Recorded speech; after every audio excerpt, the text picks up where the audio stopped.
Welcome to the kNights podcast. I am your co-host, Keikoa. He's going to give it to you.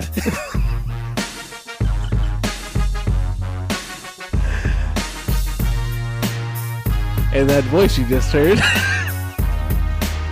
is my wonderful co-host. Introduce yourself, sir.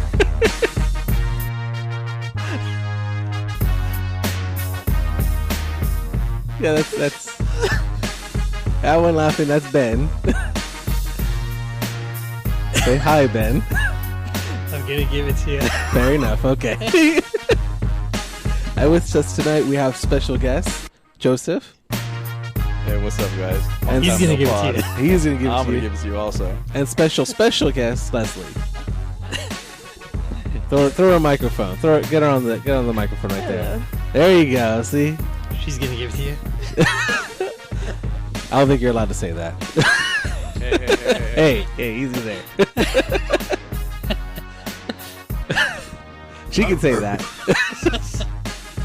This is Ben's jam. This is all Ben. This is all Ben rolled to. I set it up and I wasn't ready for it. You were the one that set up our music. No idea that I was gonna give it. That was. Okay, yeah, we're good. You know it's hot. Yes. It's summertime. Unfortunately, here in the studio, it is getting hotter. The heat's giving it to you. I feel like, does the music keep like cutting out? Like, are we supposed to do a call and response thing to this? Is this a karaoke version of this song? It's the Deadpool version of the song. Interesting. It's instrumental. Yeah, I was expecting some words at some point. Actually, can you sing the words for this one? You got those? Perfect. There you go. Spot on. Exactly like the song. So how are you doing, Joseph? I'm Leslie? doing all right, how you guys doing? Thank you for joining us. We gotta get her on mic though. She's so embarrassed. That's what I'm saying, right? We're live, right? You just point it right at her. And then she can do a response there. She's shaking her head, but her body is saying no, but the camera's right. The rest of her right is saying no as well. She speaks in laughter, pretty much. So she is our studio audience. But how have you been? It's been, I can't remember the last time you were on the podcast, actually. Well, Leslie, more so. That'd be a never. Yeah, it's been a while. It's been a long since episode like in the 30s, probably. I don't know. It was at least like one John Wick ago. I'm pretty sure. Oh right, at least I was one John Wick about ago. John Wick 2. Yes, which wasn't as good as John Wick 1. Really? Unfortunately, no. Oh, that's your hot take on it? Yeah, I think because they're trying to set up for the trilogy, right? So Yeah. they want to, get you going in the right direction. So you didn't. Well, you didn't like it as much as the first one. Did you rewatch the first one, or did you just like wax nostalgic? Like everything was better when it was number one. No, I watched the first one again to count all the dialogue that Keanu had, which was still like maybe 14, 15 words in the whole movie. The whole movie, right? What? Yeah. Huh? I'm gonna shoot you. He didn't even say that. Just with his eyes. That was a lot. Yeah. That's just what he says with his eyes. Loved it. Loved it. Still a great movie. But you did not care. Well, you thought the second one was good. You're just not as good as the first one. Oh, no, not nearly. Oh, okay. Because the first one was like, first date, second date, and then score. And then second movie was like, just first date. We're going to set it up for the rest of the movies. So it wasn't like an Empire kind of like second movie. It was more like a Jedi third movie. Yeah, right. Huh. Interesting. So, but do you like that they're at least continuing it? Oh, yeah. Okay. That you're going to get more of that stuff. So when the third one's all finished and everything's said and done, I'm sure it's going to be epic. Ah, okay. Did you see those yet? Nope. Okay. But I don't see certain movies. He's a connoisseur, really. Or he just doesn't have time, actually. Most of the time, he just doesn't have time. Yes. very recently. Yes. Well, even more so recently. So, well, speaking of movies, have you seen anything lately? Yeah, we checked out the Tupac auto buy, and it was dope. I must say, like, if you're not a fan of Tupac and you went to the movie, expecting to learn about the guy and become a fan of his, I don't think it really took. But, growing up in the 90s Right. and listening to Tupac and hearing his story and the whole East Coast, West Coast beef and all that stuff, it really, it was great. I loved it, actually, because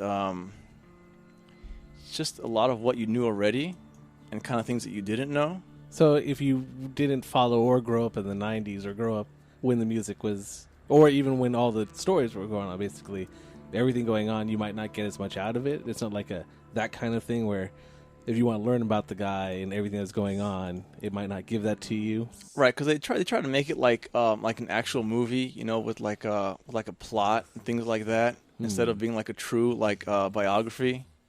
And it was just hard to follow. You know what I mean? They try to fit too much into like a short time period. Okay. How long is the movie actually? Not long enough. Not very long. Oh, not okay. long enough. I mean, it was super long, but to It get still his whole felt like- story out, it wasn't nearly long enough. You're talking like Netflix series to actually do it right. Yeah. And what do you think, Leslie? You saw it, right? What was your take on it? Just go right in. Just go right in that mic right there.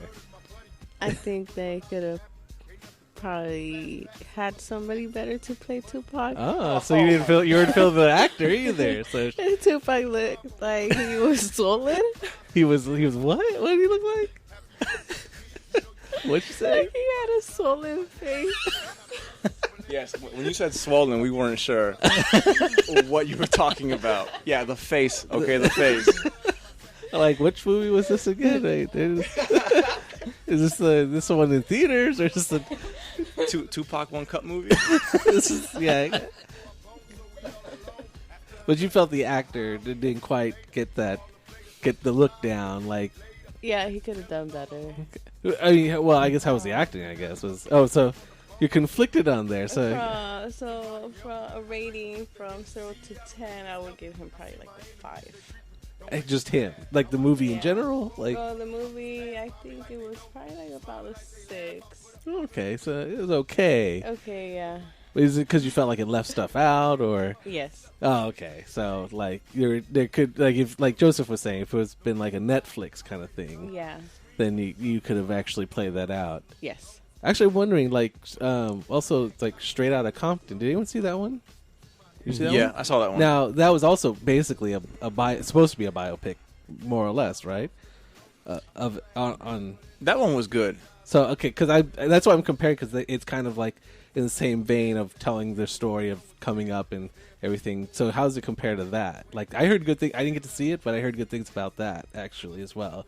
Everyone was saying good things. I hadn't heard. They were the first ones I heard about the Tupac one. Yeah, the NWA biopic was way better. It just explained the situation a lot more clearly about the groups coming up. From their days in high school to all the trials they went through. Because during the riots, the Rodney King thing and fuck the police. Sorry about that, guys. Yeah, It's fine. editors on it. It is a title, though, right? Cut that out later. Yeah. Okay, we'll bleep it. Yeah, we do. All the editing we do. No, Good game. everything is live. He wasn't kidding. It's all live, basically. There's no edit. But yeah, so you have like a comparison between something that was really good and then something that you're like, it's okay, but it didn't quite hit all the spots that you would have liked to have seen in it. Because, they had Tupac talking, like, okay, spoilers, like at the apartment, talking to his mother and his sister, like real intimate moments that nobody really know about. You know what I mean? And they put this in the movie, and it's like, it's kind of irrelevant to what we know as fans. So you would have rather seen more I stuff would have rather that seen was... actually tie in like real footage, because there's a lot of footage of the guy. Right, yeah. In the studio and at trial, on the street, interviews, all that good stuff. But you know what? I gotta disagree with Leslie on this one, The actor did a great job. Ah. He did a So really that's good job. You know, it's not for everybody. You know, I mean, he was probably like one of the best Tupac impersonators ever that I've ever seen. of the many Of all the ones, yeah. I was gonna say, like, is this something you do just on the side? He Just was like the most you swollen, again? I'll admit. He's but a little I swollen. think he did the Little swollen best. face. Yeah, you do a side by side comparison of the pictures. I mean, he looks just like Tupac, honestly. It's a little swollen. Maybe went to the dentist recently or Like something, or like he was in the heat, punched. like he got out of the sauna. And it's just And they just like just leave you in the bake a little longer there. It's a little swollen there. But all in all, I do enjoy it. They didn't play a lot of his deep cuts. They play a lot of the mainstream songs that that he's known for. I really wish they would have went deeper with the songs, with the cuts.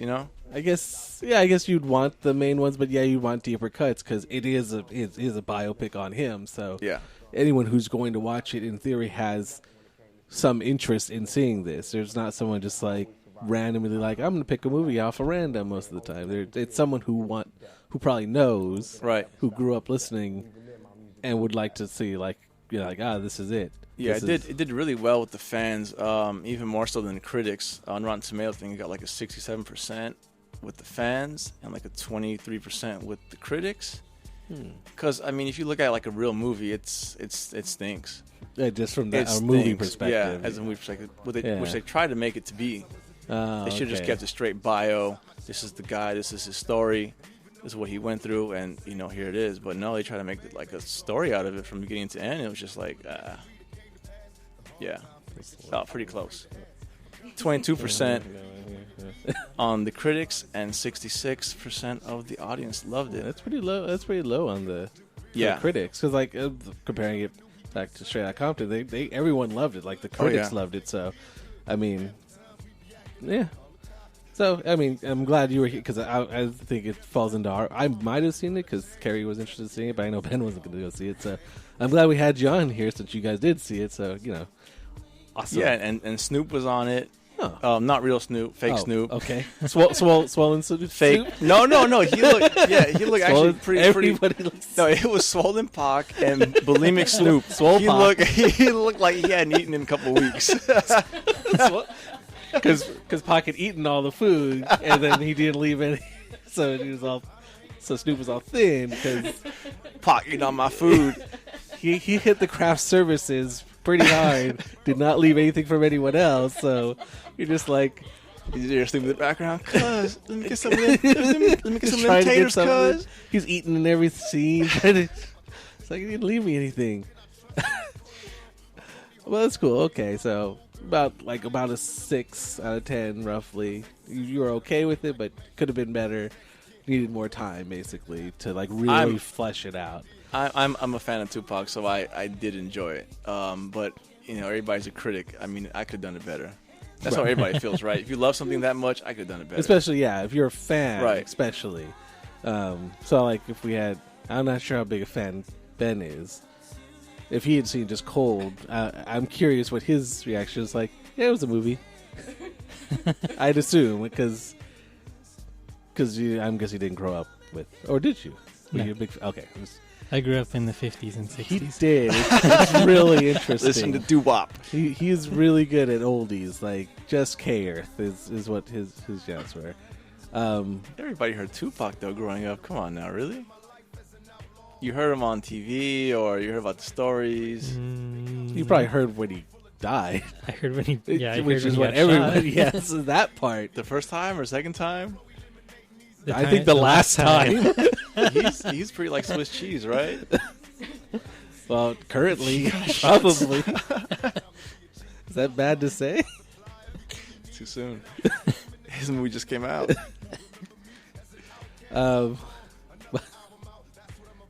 Did you? So, did you see any other movies by chance? We saw Wonder Woman. Wonder Woman. That movie was dope. Did you see Wonder Woman, Ben? Yep. Yeah, Ben saw it, so it's a big deal. I saw it as well. I saw I think way later. But what'd you think? Did you see it in 4D? No. Wow, wait a minute. What's going on here? Well, you can't. What was that? What was that? Was it swollen Keikoa too? What's going on here? I am a bit swollen. I did steal snacks from Snoop. It's true. And where was opening day? I can't remember. June 2nd? June. It was the beginning of I think June. it was like the Facebook posting. I think you posted the same day we did, or that she did. Yeah, we went to go see it at 9:30, and you went like at around 11 or 12 or something like that at the Yeah. AMC Rolling Hills. June 2nd. You saw it Wait, in I IMAX? saw it on June. Oh, you're saying that's when it That's opened. when it came out. Yeah. Okay. June 3rd is when you saw it, right? The Saturday. I guess so. I'm confusing it for another movie. Did we saw. ruin your alibi or something? What happened? Were you? Yeah. No, He, my alibi he wasn't is there. solid. He wasn't there. It's rock solid. What are you talking about? Okay, he was there. I was definitely I there. plead the fifth. Shit. Shut up. Stop it. But yeah, I think you'd seen it earlier in the day, and we went to go see it later in the day. Like 9:30. So let's get a female's perspective on this movie. Yeah, that's what I was saying. Like, this is Did you usually feel a girl sausage. power when watching this? Did you feel like women can do anything? Yes. Like Hillary was robbed? Tell us. Oh, Tell us yeah. about I got this. political Yeah. really quick. Yeah. Should Hillary have chosen Wonder Woman instead of old Rusty over there? What's his name? Are you already putting up Wonder Woman for a run now? Wonder Woman 2020, I think. It was an awesome movie. I loved it. Now, did you like it more than like the other superhero movies, or how? Yes. It was that good? Yes. What was your favorite part of it then? Tell us about it, because you were definitely a different perspective than our standard one, which is mostly a sausage fest. I blame Ben for that. He's going to give it to you. He is going to give it to you. But don't be embarrassed. It's okay. We make idiots of ourselves all the time. Isn't that right, Ben? That's right. Huh? But you liked it. You liked the movie. Yeah. Yes, I You did. thought it was Loved good. Mhm. Beginning to end? Yes, everything. What was your favorite part of the movie? Or just everything was good? I can't think of a favorite part. I loved it. Just all the way through. Just like, this is good I stuff. was like out of there. I'm like, man, I'm Wonder Woman. That's cool. Yep. Did you feel like I it's was- like finally like a woman A chick, superhero? yeah. Basically, Yep, finally. Well, except for like I think they had the Supergirl Alien. movie. Well, superhero. I don't know And we only had about- a Supergirl movie, but that was way back in the 70s or 80s, and it wasn't good. It might have killed that genre for a while. So, but I mean, it is a pretty strong movie. I mean, it may have been the first movie to save DC, and they didn't even want it. But I mean, you liked it. Yeah. I liked it. What did you think, Ben? It was good. It was good. Joseph? I liked it. It was pretty good, man. The best part for me was the fish out of water. How when she went to it was London, right? And she was walking around with the shield and the sword. And it's like, what's wrong with this crazy lady? You know, walking out the store with the dress on, the hat, and she had her sword. And spoilers, by the way. It's in the trailer. Oh, is it really? Yeah. I think so. You're good. Plus, I think it was, how long ago is it now? Since it came out? 3 weeks? 3 weeks. 3 weeks. Okay, that's... I'm sure the audience is like really into those movies, right? And probably saw it opening weekend. Yeah, no, that's fine. Spoilers from here on out. There Yeah, you go. you guys are You're good. You guys are good to go. But, well, they had the fish out of water, like, twice. They played... When he goes to the island, he's out of his element. He doesn't understand how any of this works. And then they flip it when she gets to London, and then now she doesn't. So you get it twice. Fish out of water, and it's both like you feel for both of them too when you're watching it too, because you know when you're in Themyscira, you're like you don't actually know, you're from his perspective, and then when you're in London, you understand basically how our world works, I guess. Yeah. Dark and gritty. It did get to go that dark and gritty, but it made sense at least in this movie because it's supposed to take place in London during the war, so it wasn't like, you know, the other ones where it's like, why is it so dark now? It's like it's daytime and it's so dark. Well, the other DC movies anyway. It was nice to see like that first opening scene where Themyscira is just bright and colorful. It was nice to see colors, basically. It was gorgeous, yeah. It was just like, I mean, then you really do see the split when she gets to London and when she's fighting in no man's land, and basically the whole war part is dark and gritty, what DC loves. Killing Nazis. Except they were not Nazis yet, but close. What the hell were they? They're just Germans. They're not Nazis, they're just Germans at this point. They're Germans, not Nazis. They're Germans, not Nazis. It's the same thing. But no difference.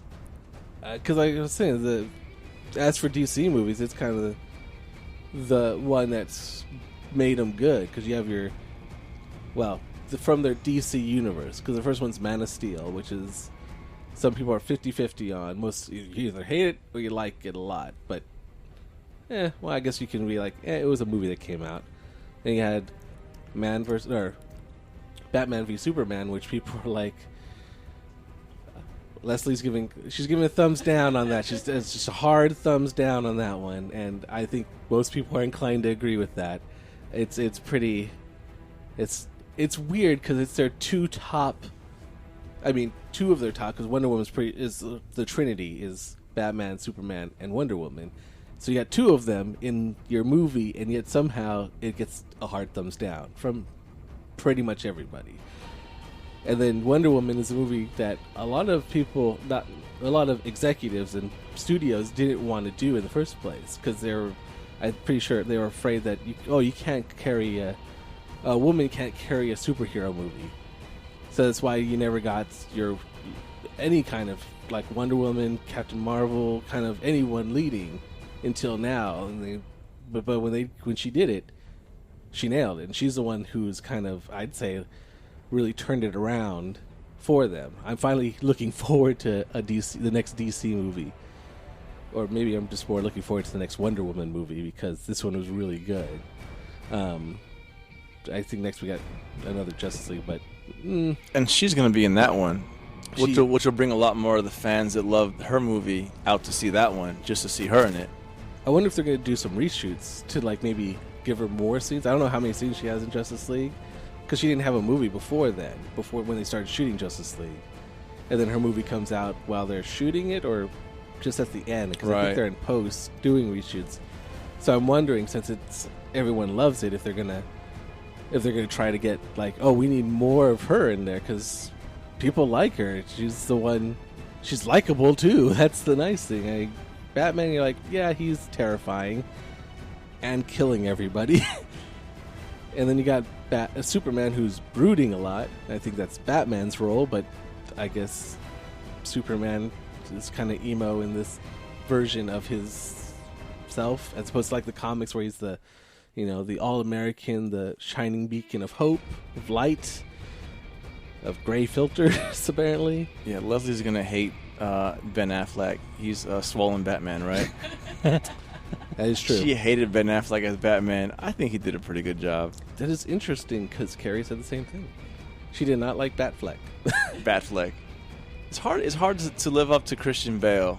Is everybody comparing him to Christian Bale? I mean, there was, other Batmans that were worse than Ben Affleck, right?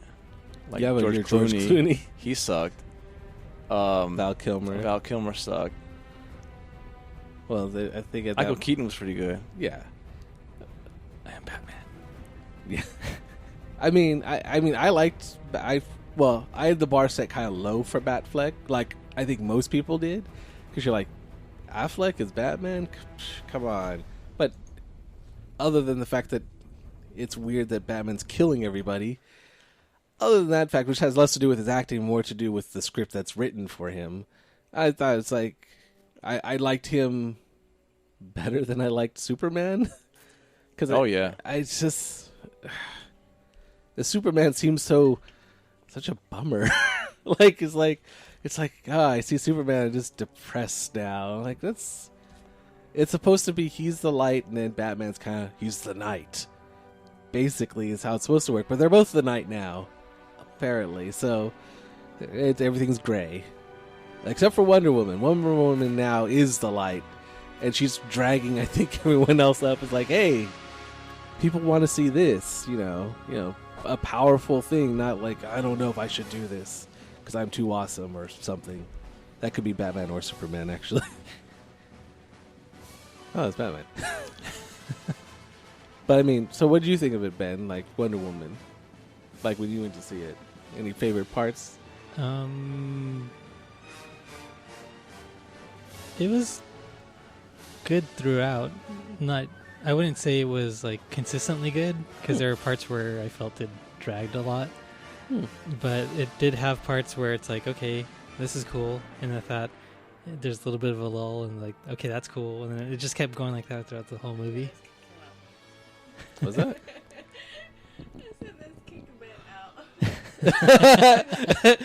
Leslie ain't having none of this. She's pro Hillary, pro Wonder Woman. She's not having any of this. It's the feminine takeover. Here we go. Wow. You kicked out of your own studio. How did you do that? You can't kick him out. He's the only one who Leave controls your the boards. keys on the table. We'll figure it out. Well, yeah, I see what you mean. I mean, the whole movie worked really well as a package. Overall. Like, with Gal Gadot as the lead, and then just all the supporting actors and actresses that really kind of made the whole movie shine. It is true. If you didn't have Chris Pine there, if you didn't have any of the other actresses in there, then I don't think it would have been as strong as it was. I can see that. Because like even when they get their team together, you got like each one has their role in it that plays like a different supporting actor kind of thing. And Chris Pine is really good in it too. It's spoilers, he's not probably going to be in the next one. But he was really good in this one, and they played well off each other as well. Like it felt good seeing both of them work together. It didn't feel like awkward or anything. It's like, oh, okay, he wasn't the one that's always trying to save her. It's usually the opposite, because Wonder Woman's a badass. She's like basically saving him from every time he's gonna die, most of the time. And he kind of just let it happen too. Yeah. Spoilers. So he starts off saying, hold on, get behind me. And all of a sudden it's like, oh, maybe not. Like, no, go ahead. Yep. Do your thing. Yeah, do your thing. And that scene where she goes into no man's land, which is like, none of you men are going to go out? No man's land? Whatever. Not a man. Just walks right up there. She's clearing a path. She's drawing all their fire. They need our help. How could you leave them? Show off. Because you're bulletproof. Shut up. Yeah. Well, yeah, pretty much. But she doesn't know that yet. She just has a shield and the bracers and stuff. She doesn't know that she's pretty much immortal for the most part. How old is she supposed to be in that movie? She stopped aging at age 27 or something? I don't know if they really go into the like how the aging works on Themyscira, like how they get older, if they stop or they live forever or just a long time. They're not all immortal though, right? Just her. Yeah. She was made from clay. Yeah, she's everybody else a was... god, but everyone else is. Because she talks about procreating with men, and just only for that reason, though, right? On the boat with Pine, she's like, yeah, we know about the reproduction system, but we don't need men for pleasure. Right, but disagree. I think they leave that. I think they leave most of that part behind. They don't want to. Basically get into the weeds of trying to explain, They lay eggs, right? That's what I think in the beach, like turtles. They just leave it open because they didn't want that to be the focus of it, probably. It just take it away from there. But they're like, yeah, they're here, moving on kind of thing. They just don't ask questions. Don't ask questions. They're a bunch of chicks on a beach. Shut up. What else do you want? They'll probably kill you, so just move on because they can. They'll just kick your ass. So they're just gonna move on to London, kind of thing. So yeah, they don't really talk about it too much. But then again, I guess the backstory, even in the comics, has been revamped itself a few times. So they just probably simplified it for like they're here, they're warriors, they're here defending against, or well, I guess protecting or defending against. They were waiting for Ares Waiting to come for back. Ares, I guess. They weren't doing much, actually, on that island, Yeah, huh? just kinda, just Training. training. Yeah, training for when they would eventually fight. But they were never supposed to leave the island. I guess they expected him to attack or something like that. But like I said, it's mostly about just here's her story, here's her beginnings. Let's get her fighting now. And actually, in that first scene, everyone does get to fight. Actually, when they're on the beach, everyone's all like jumping over shields and using bows and arrows and just raining down pain, basically. But I mean, those action scenes were really good too, like across the movie. So they're and like when she's running down through the city by herself, it's just her, just taking out everybody. Like okay. Yeah. The sniper tower takedown was probably the coolest. That was pretty dope. Shield. Although I guess you did get a taste of that in Batman v Superman when she shows up and kind of like saves them, more or less. She's just like, I got this, I could do this. But I guess by then she knows she's that strong. So, but it was their movie. But when she showed up, I think a lot of people were like, okay, this is a pretty interesting part because it's her kicking ass in that movie, and that's near the end of that movie when you're already lost interest in most of it. You're just like, right, when is this movie gonna end? Like, oh, that's pretty cool. Oh, it's over. Oh, that's too sad.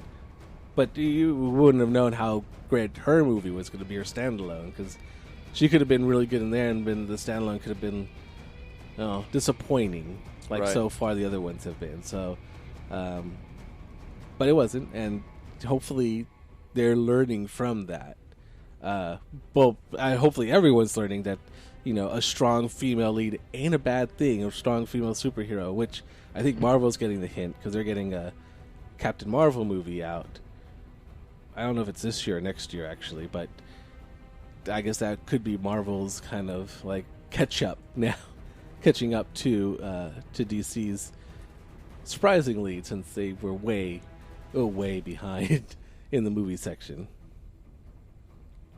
But yeah, everyone liked it, though. It was thumbs up. Yeah, great two movie. Thumbs up from Lassie over there. She's definitely, she's not afraid to just display her anger if she does not. Hard thumbs down, not a problem. Ben Affleck, damn him for being a man. That damn man. She was having none of it. None of it. Let's see, what else was there? Oh, I went to go see Pirates. Did you see Pirates? No, sir. I guess I'm the only one. Had you seen the other ones, though?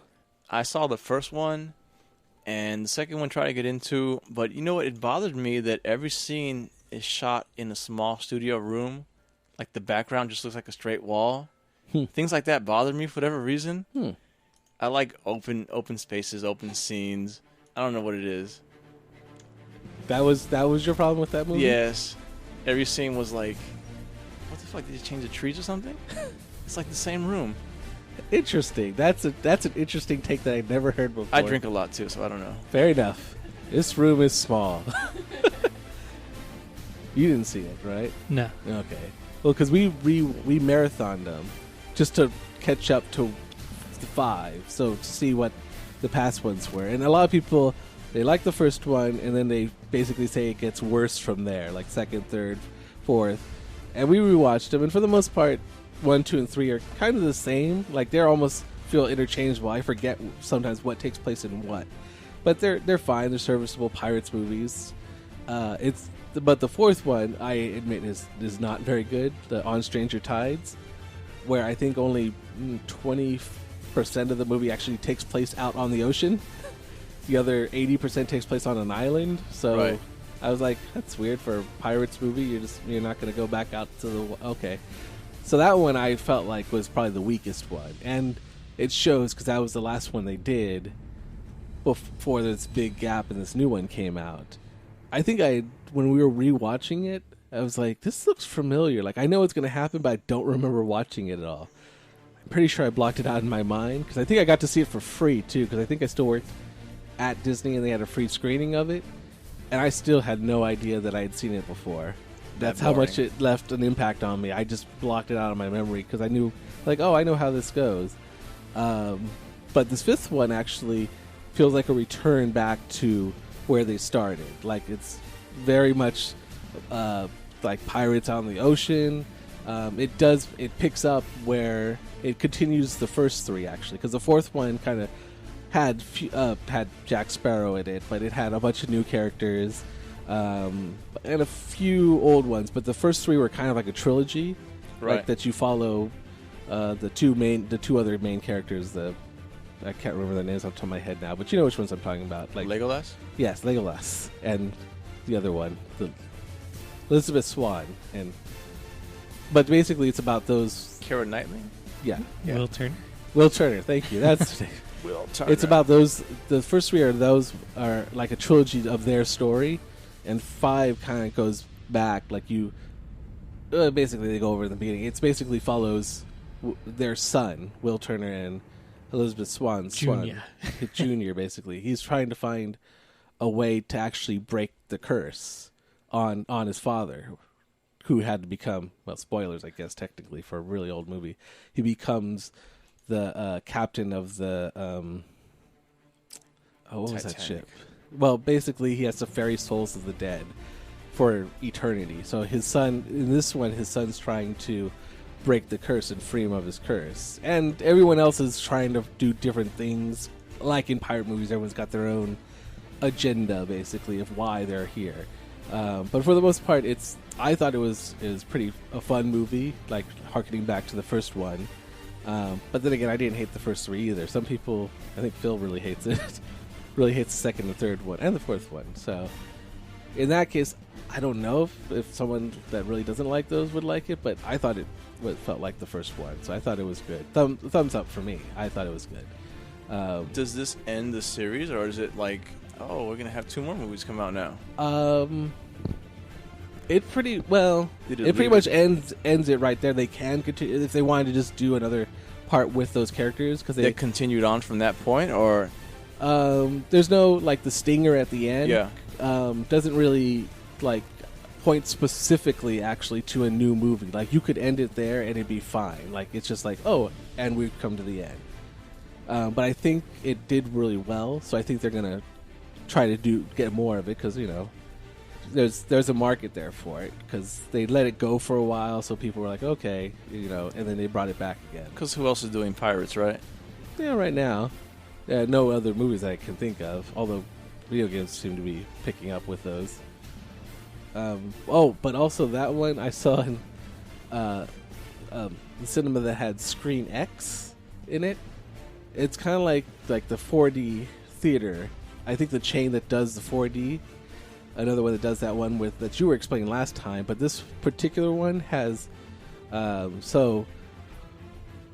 it is it stretches the screen along the walls for, so like during like landscape scenes, like, you know, like Pirates likes to do like big establishing shots where you see like lots of ocean and stuff. Like it looks beautiful. You see the ships and stuff. So, excuse me. So during certain scenes, like you'll have the main screen, but then they'll project like it extended on the walls to the side of you, so you see it like kind of like as if you were in kind of like a cube or something. That's what it kind of looks like. It looks like it's spreading out along the walls. They don't have it through the whole movie, so it's not always on the walls. So if you look directly to your right, you would see like the ocean? Yeah, like it'd be spread out, like, or if you're on the ship, you'd see more of the ship kind of thing. Did they paint the walls white for that? No, or they're how like did it work? it's like a gray kind of, I'd say kind of like a carpeting, like not like a shag carpeting or something like that, but like a flat kind of surface. Oh, that's pretty and cool. They have projectors up high on both sides, and they project across to the other side, so that during certain scenes, during certain panoramic scenes, they'll like expand the screen all the way around you, so it looks like out of your peripherals you look like you're like in the scene. So that's like a one-time experience, because you can't get that at home. You know, yeah, that's pretty cool. That's the part where they're kind of, it's a little bit more expensive, kind of like the 4D experience, and it's not as intense. It's just like certain scenes, it's like, oh, that's pretty cool to see. I don't think it could work for every movie, because some movies, you know, they don't really have big scenes like that. But it was an interesting effect to see, and it gives you that little extra bit that you're paying for. So I have to ask, like in Ben's 4D movie, where it was spitting water out at you, how wet did you get? Not very wet. You just didn't do it for Just mildly moist. Just Mildly moist. left you wanting more. Is that what you're saying? No water coming at you, Kiko? No. In that Mine theater? It's perfectly a dry experience. Nothing like being shot into my face at high speeds or running under my chair at also high speeds. But it's very more relaxing experience, I'd say. But probably not something you'd see for everything. Like, it's definitely movie specific. Like Lord of the Rings would probably be good for when they do like those, anything with like big beautiful shots. That would have been great, yeah. Look good in that. But for the most part, it's kind of like wasted, so it'd have to be the right movie for it. Whereas like the 4D experience, I think could work for more movies. Anything with action in it, I think it works. Because I still remember you talking about your first experience with it, with not 4D but with D-Box. Ruined me for life. Yeah, I didn't want to see any movie without D-Box now. What was it? Was it the movie? Pacific Rim. That was it. Did you see it? Were you there? Oh, okay. Sorry, I didn't mean to spoil that. It wasn't a girl movie. Sorry, it couldn't. It's robots. What's wrong with what, Mechs. girls? You girls don't like robots? You don't like robots? You might have been. There were no girl robots though. Sorry. Oh no. There's no girl. No, wait. Was there no girl robots? Because there was there's girl pilots, right? Yeah. So, or what were they called? Kaiju. Oh, The kaiju Jaeger was pilots? Jaeger The pilots. Jaeger. Yeah. So you did have female Jaeger pilots. So they Yeah, might have had The female really, Jaegers. the really buff remember. Russian chick, Right. and then Mako. Right. So I mean, it's you got both genders in that. Although I guess they're coming out with another one, so which is coming out this year. Next year. Next year. But ever since you told me about that, like your experience there, I was like, I wish I had seen it in D-Box. And now you almost can. I can see it in 4D. Now they'll shoot water in my face whenever they walk And into the it's ocean. more intense walking. And more intense walking. 4 times the walking experience. But I think it's one I'd want to see in that 4D kind of experience. Maybe. Yeah, definitely. And you know, there's going to be lots of water shooting at your face from them splashing in the ocean. It's going to be just like being at Universal Studios. Yes. You just have to wait till February 23rd next year. I'm in. You're in? I'm in for sure. Cecily, she's in for it. She's in for it. She's down for it. She's giving me a tentative maybe. Doesn't that poster look awesome? It looks like Robo Wars. Yeah. Like they're gonna fight each other. Need some kaiju in there. Oh, is this the first? Oh, Uprising. This is the second one. The second one. Oh, okay. And then Godzilla comes out. Boom, crossover. Then King Kong teams up with Godzilla to fight versus the Rodan. Jaegers. Boom. All right, that's the third one, I guess. This keeps getting bigger and bigger. You get some Mothra in there. Mothra, that's a deep cut. Yeah. Yeah. And then you get Mecha Godzilla, but he doesn't know who to fight for. He's like, I'm torn between these two sides. And Godzuki just watches from the sidelines. And then Godzuki comes in and slides and falls down. Everyone laughs and laughs. Then a Jaeger punches a kaiju. But yeah, that's definitely something coming out that's looking forward to. Any other movies coming out soon that you're thinking about looking to see? Looking towards? Cars 3? That did come out last weekend? Yeah. Last weekend. I still haven't seen Cars 2, which apparently people keep telling me not to see, Ben. I don't think you need to You don't need to watch it. I don't think you need to. It ruined my Second. experience, actually. It'll make it worse. Possibly. I want to see part 3. You do want to see part Yes. 2. Did you see the first 2? Yeah, I saw the first 2. Okay. First one definitely better. Second one, don't need to watch it. That's apparently the going consensus. The third one, if I do see it, I want to go see it in the 4D. They still have it? Or no? I think you Or- said they didn't have it anymore, right? They changed it for something else? For which one? Cars 3. Because a movie like that, you want to see in that seat that's throwing you around. And For spitting sure. oil in Like your when face. Spitting oil in your face. Oh, wait. Not a It's good look for themed. sure. It's like, oh man, what's it worth it now? Do you remember the second one? You're looking confused there. She's like, she either blocked it out. Leslie's like, I got nothing. We've seen it, but it's just it's that movie where it's like, I know Mater's in it. I know Mater has a lot of parts in it. There's cars and they're driving around. The end. The end. Credits. That's it. pretty much. I haven't seen it, and everyone I've heard say is like, don't watch it. Now I really want to watch it. There's like dilemma where he has to overcome things and he overcomes them at the end. There you go. And then your credits roll. There you go. That's it. And he's racing the green car. I think it's the first Chick one. Hicks? Chick Hicks. Yeah. Yeah, that's the first Yeah, one. first one. You might That's have the blocked first out the one? second one. Oh. The second one is the spy one, isn't It's it? Mater's a spy. Yeah, I'd heard that. Okay, probably. Probably, yeah. Probably confusing it for the Ricky Bobby movie, Which is a good movie. where it's an excellent movie. Yes. Will Ferrell's a genius. Yes. Yes. You know it's in D-Box right now? Or What not is it? D-Box, 4DX. In your local theater? Because you've got your Because own it theater? just opened today. Oh. Oh, Transformers. I believe you mean Transformer. Transformers, The Last Night. Noise? 16% on Rotten Tomatoes. Is that higher or lower than its past scores? That's what But I'm... 60% of the audience like it. And the nerds bumped it up to 60. Awesome. Let's keep this franchise going. Have you seen the other 3? Is it 3 or 2? I think it's 3. Transformers. The Shia LaBeouf. Yeah. Extinction is the Extinction one. I thought the first one was cool. And the other Don't ones? remember at all. Just- Just like Cars 2. Don't remember at all. It's Transformers Revenge of the Fallen, Wow, I did not remember that. Transformers Dark of the Moon, I sort of remember that. Transformers Age of Extinction, There was another one? and then this is Transformers The Last Night, and then there's going to be a Bumblebee standalone movie. I mean, I'm totally part of the problem because I've seen all of them. But you don't remember. I don't remember them. I only... Nope, I don't. But I'm definitely... I will probably see this, but I won't make a big effort. Like, if I miss it, I won't feel bad, but if we're like, let's see something. But it's in 4DX right now.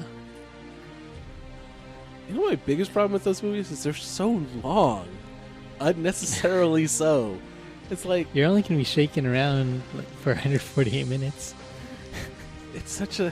They're like, the movies are like, is it over yet? Is what I keep thinking every time I say Transformers movie. Like, why is it... It's a movie that should be just about robots fighting robots. Credits. But somehow it just becomes super long and unnecessary at a certain point whenever I've watched them. But it's going to be awesome. Because it's in 4DX. 4DX, right? Instead of water, you're going to get shrapnel in your face. Traveling.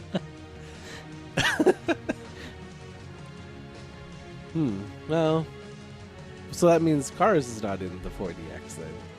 Yeah, the thing with 4DX is it's only out for like 2-3 weeks at most until the next big blockbuster movie comes and pushes it out, whatever was in there before. Which is hard because we've got a lot of movies, good blockbuster movies coming out right after the other, right now, that they're just getting pushed out after a week.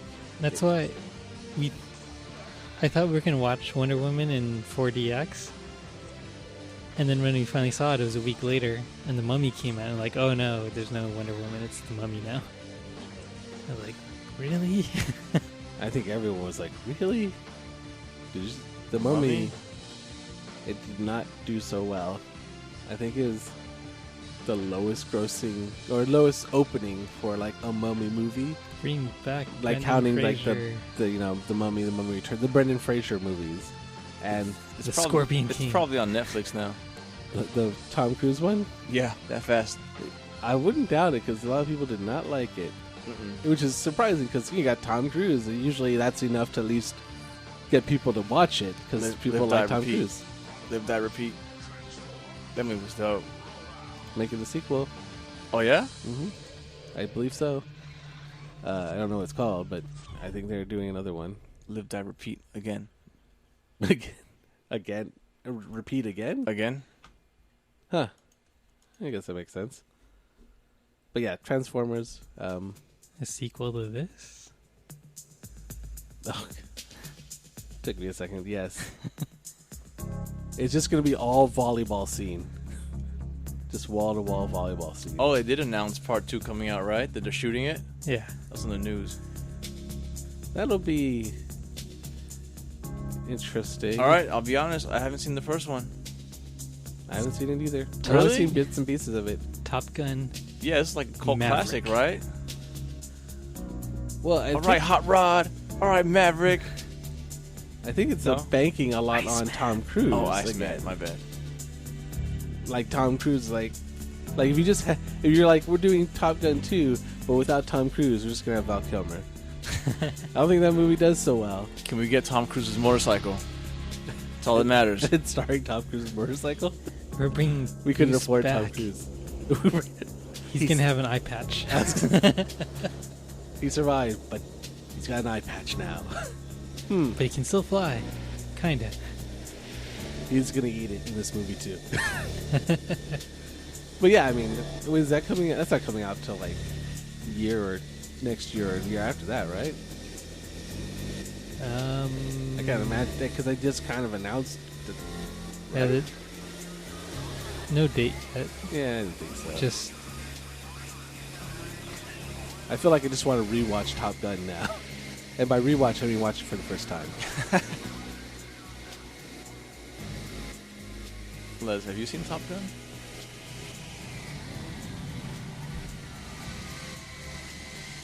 Yeah, I guess we're all gonna have to have a Top Gun experience. What year did this come out? 1986. Oh. So that was No. You were born in 86. Not before. Not before.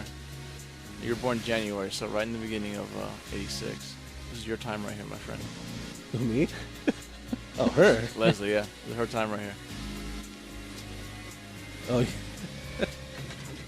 You should totally know this movie. We're going to watch it right now. Right on.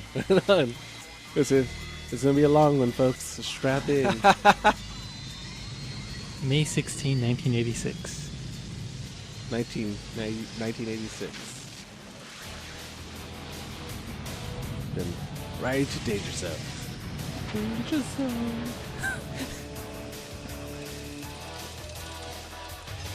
I've never actually heard this song in context.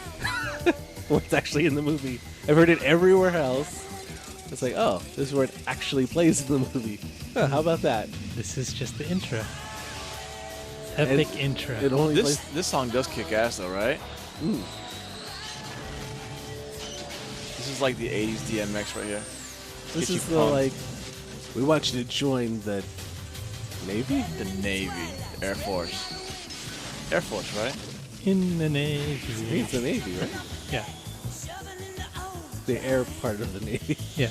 Very good. Like this is like the commercial, the one where they want to get you to join up. They just were probably running this on the commercials. Like, isn't it awesome?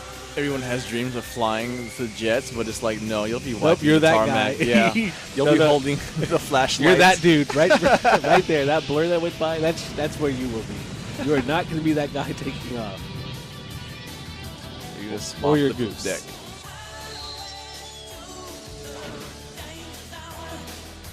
Danger Zone. That's all you get. You just get a taste. You have to rewatch the movie. Cut off so soon. But that's coming out in, what did you say? Eventually. 2057? Not soon enough.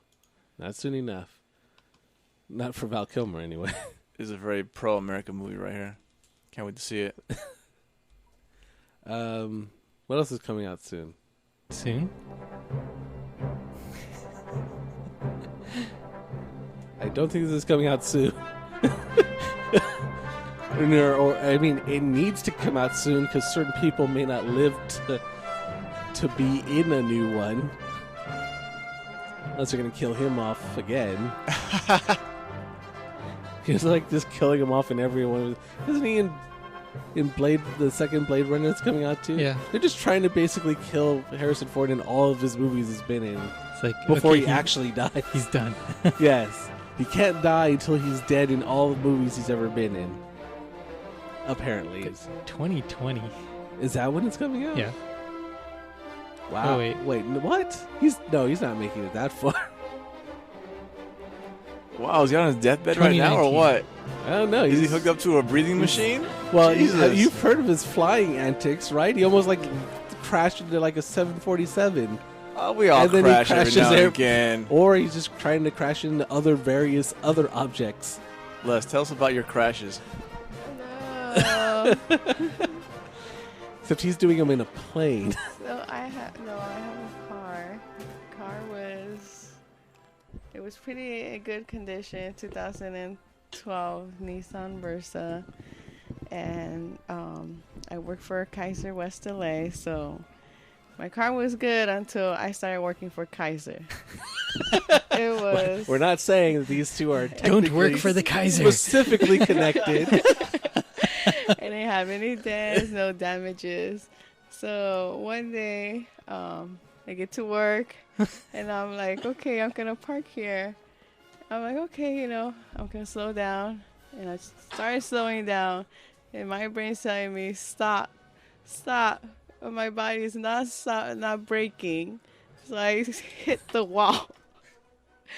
Because it jumped out in front of you. And my fender got damaged. So instead of parking the car, I just hit the wall. Out of nowhere. That'll bring you Yes. to a stop, though. The car didn't is brake. stopped. I didn't park the car. I just went straight for the wall. Another time, I was reversing my car to go home, and I hit what did I hit? I hit the side of my my mirror, the passenger mirror on the wall. The same wall? Damn wall. The damn wall. I was going to say, that wall is out Damn to get her. wall.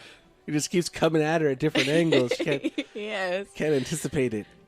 So now my car has all these damages because of the wall and the parking structure. And because of the Kaiser. Yes. I think she should be working for like a car insurance company instead of a healthcare company.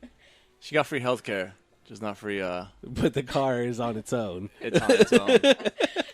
The car is on its own. I guess you figure it's a new car. It's got all plastic, rubber moldings. They'll just bounce right back. That is how cars work. Not the case. No. No, That's not how found cars out the work. hard way twice. It's not how cars work.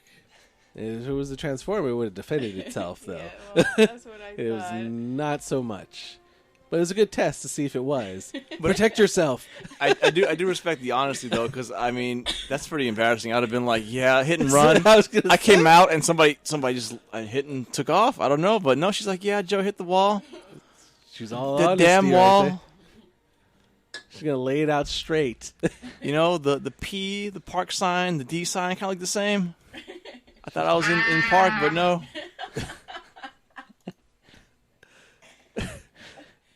But she did manage to stop. Her reaction, this is a true story. See, Eventually, She knows what after- happened. After hitting the wall, I was like, oh my gosh. My body's like, oh yeah, put it in park. I think And- it's the getting up at 4:00 in the morning, driving out at what you were leaving like at 5:30 at one point. Yes, to get downtime. Yeah. the mind and the body not quite in sync yet. Just still connecting. Like, oh, we haven't made all the connections yet. Ben knows about these long commutes at 4 or 5 o'clock in the morning. How many walls have you hit, Ben? Oh, it's a wall joke. Wow. I was reaching for that one. It's hard to find the clip. I was going to say, this is a harder reach than I thought. I'll allow it, though. That's good. Girl power. There you go. And now we're keeping her up terribly late. It's already, she's already killing her car, so. We are terrible people. We are It's now so keeping hot up. in here. That's how we roll. It's the summertime. Damn summer. At least we're not like in Arizona, where it's like what? How hot is it? 120. Nice. Good God. That is no going outside weather. I don't think it gets that hot here, mercifully. Maybe just in this room we'll eventually get that hot, just from our own body heat.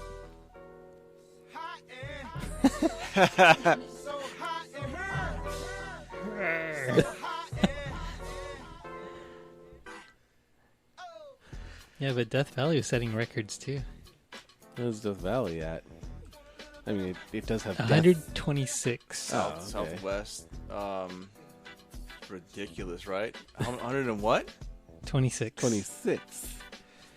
Good God. If your car breaks down, then you will find death out Your there. tires will probably fucking melt. Good God. Oh, that's actually, hot. wait. 5 consecutive days, it reached 129 degrees Fahrenheit.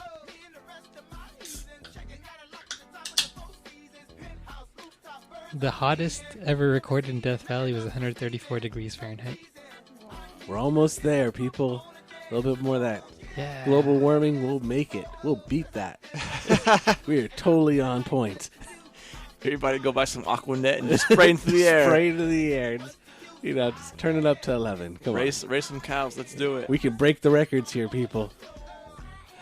But people are going over there on purpose just to take a picture in front of this sign. And then dying next to the sign. And It's just like a regretting, bunch of corpses right on and the... regretting immediately getting out of the car like, oh, it's a bad idea. I gotta take a picture with this. Please hurry up. 130 degrees. The photos are taken from an inside air-conditioned car. I got you, man. Go over there. I got you. Don't worry about it. No, man. Get a good angle. It was on the news recently where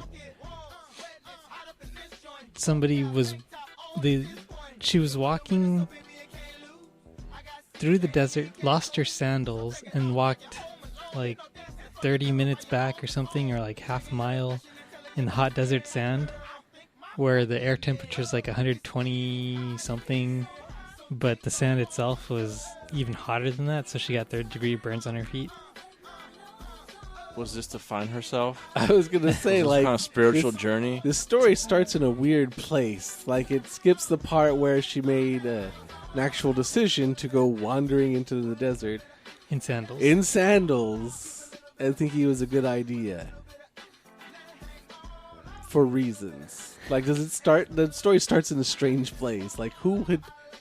Or why? How far did she get before she gave up or realized it was a terrible idea? No, she made it back to wherever her car or whatever was, and then they had to have an ambulance take her to the emergency or to the hospital. Oh, so it wasn't her choice to do this. She got stuck out there. I don't remember the story behind that. It's weird because she says she lost a sandal, but then, like, I think in that kind of heat, you would have instantly noticed that one of your sandals was gone. Probably, I'd guess, one step. And you'd be like, oh, I have lost something. And then not go on anymore. Look for that sandal. So she was Link running through the desert in the daytime in Zelda. She did not have the right clothing on. Nope.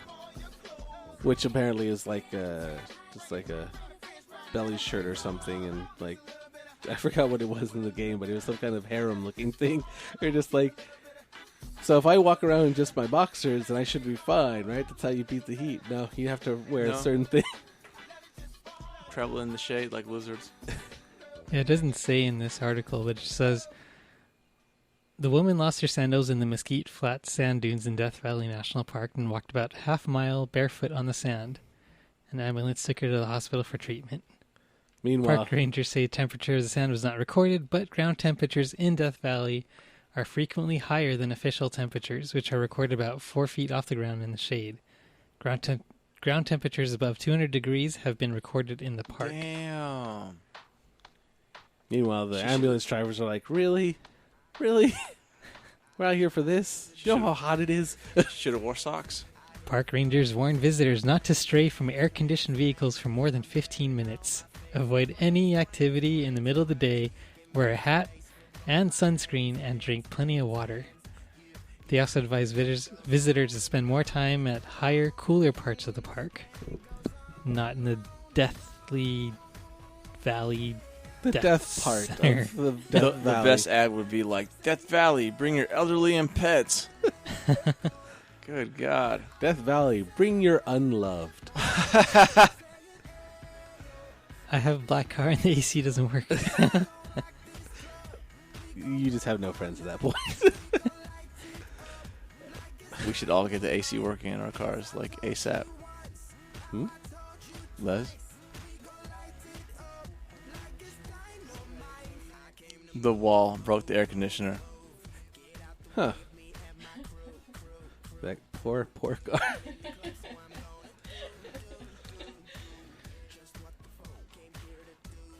Anyways. Yeah, I didn't have a segue for that one. No, I still didn't have one. Spider-Man. Go on. Coming out July. You gonna see that one? Are you gonna see that one?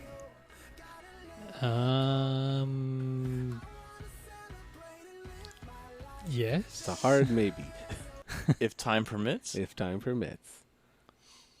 Would you see that one in 4D? I don't know if I'll see that one. I might see Iron Man 4 though. Is an Iron Man 4 coming out? Oh wait, no, that's the same movie you're talking about. Oh, I get what you did there. Ah. Yeah. I see what you did there. I'm looking forward to that one, though. But that's until July, It's so... like two Marvel movies in one. Yes, 2 for the price of 1. So I'm looking forward to that one, and Baby Driver also. It's coming out, I think, next week. Baby Driver does look pretty cool. I've seen some previews on that. Edgar Wright? No, nothing? Can't say. No. Yeah, nothing over there. Nope. You should see the trailer, actually. But I mean, I pretty much like all of Edgar Wright's movies. So I mean, although when I heard the title, I'm like, what? Which one am I looking at? I don't. Isn't it loading? But I mean, it's when I saw the trailer, I was just like, wow, this is actually something really good. Actually, if it just load. I think the heat's melting your There it is. Wi-Fi. So which one is it? Which one is it? Is that the international one? Number 1? I don't think I've seen the international Official. trailer. Play the official one. The Yes. third one. The third one? Yeah.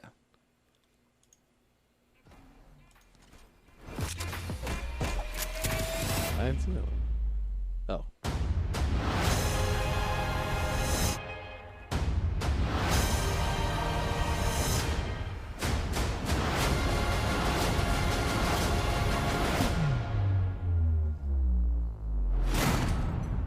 Find something funky on there. Just in case we gotta rip this joint up.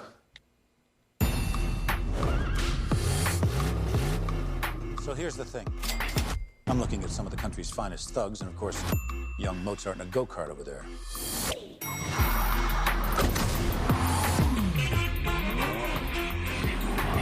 People love great bank robbery stories, so let's give them something bold and brazen as to talk about over their lattes.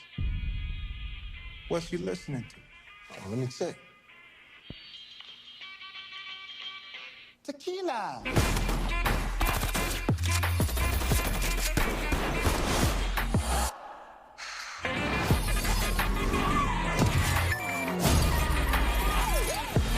This shit is bananas, dog. Tequila.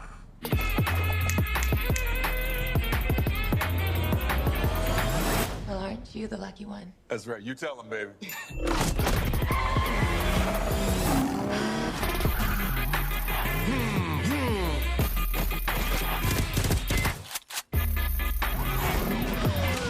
That's some Oscar shit right there.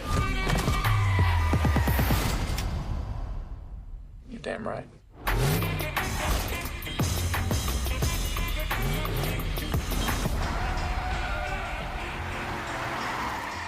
I'm sorry, ma'am.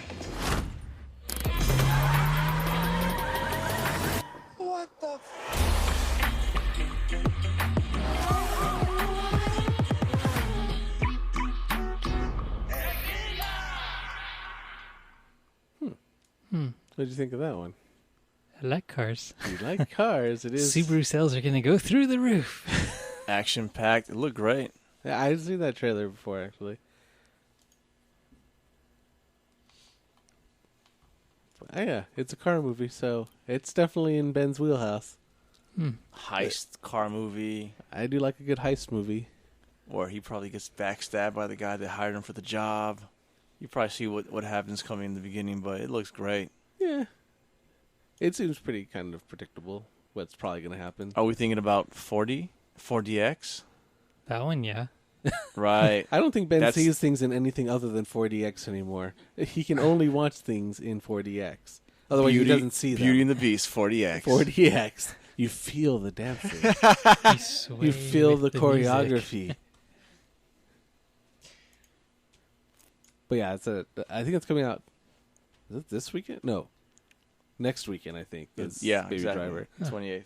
Yeah, so I'm looking forward to that one as well. So, a lot of good movies coming out. So you gotta have to watch them when they come out because the 4DX is just going to keep jumping to the next movie every week. It seems like because right now it's what came out this weekend. Transformers. So Cars 3 was last weekend. Transformers is this weekend. Baby Driver's next weekend. It's all about cars. And I think Spider-Man's next weekend. So if you want to see it in 4DX, you got to see it that week probably. Otherwise, it's next movie. Probably. Most likely.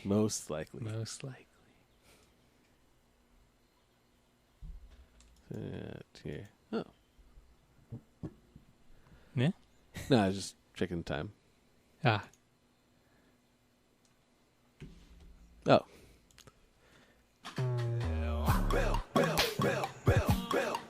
That's his topic. Joseph. Oh, I just mentioned him because I like to mention Bill Nye. This guy's awesome. Until this Netflix series came out. Netflix series. What's up with this stupid theme song? Is it the theme song that's the problem? I mean, it is weird. I admit. I didn't watch the show, so... It's pretty bad. Okay. I was watching it just to try to finish out watching the series. Because I watched the first one, I was like, okay, this is terrible. And then I watched the second one. It might get better. Maybe it's just first show jitters. Does he follow the same format he did in the original show? No. Okay, Something totally different? Well, what's bad about it? Because I've heard that before, but no one's actually said what was bad about it. And I don't want to watch it because I'll just take someone's word for it. It'll ruin his image, Bill Nye's legacy. I guess, but... Well, it's already ruining his legacy. Oh, come on. But how so? What about it is the bad part? Is he like... I don't know. Actually, I don't know what it is. See, when you hear this one, it makes you feel good. Cold-blooded. Cold-blooded. Slimy. Amphibians. Where are they? Oh, there's This one. is weird. I feel like you were looking for a different clip. Slimy. There we go. There we go. Right? Right, okay. Science. It just gives you the facts. Rules. Okay. Doesn't try to put any Inertia is a property of political spin on anything. Okay. Does cool experiments. seconds. Well, now we've defined the show that everyone likes, but we still have left out the part that nobody geared liked. towards kids, but watchable by any age, I would say. I'd agree with all of your points you've made. So it's hard to The new one's all like global warming. he Cole pushes was right. he pushes his own agenda in it. So he has in every episode he has this table of quote unquote experts that come in and sit down, and he'll usually have 3 people with him, two who support his idea, and then one who supports the opposite view. Okay. And they totally don't let the other person put in a valid argument. Okay. This kind of sounds like Bill Maher's show, right? Is that what it is? Haven't seen it. His panel's not children anymore? We're talking adults? Well, Robots. it's, it's really bad because he's just it doesn't follow any of the logical stuff that you kind of expect from him to be objective, neutral, and he just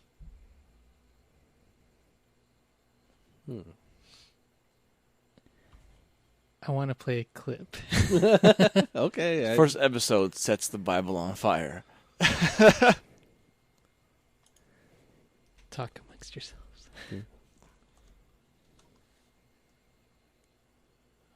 Bill Nye political. I was still curious about the And well, the other thing too is he tries to be really hip and with what's current. Okay. I guess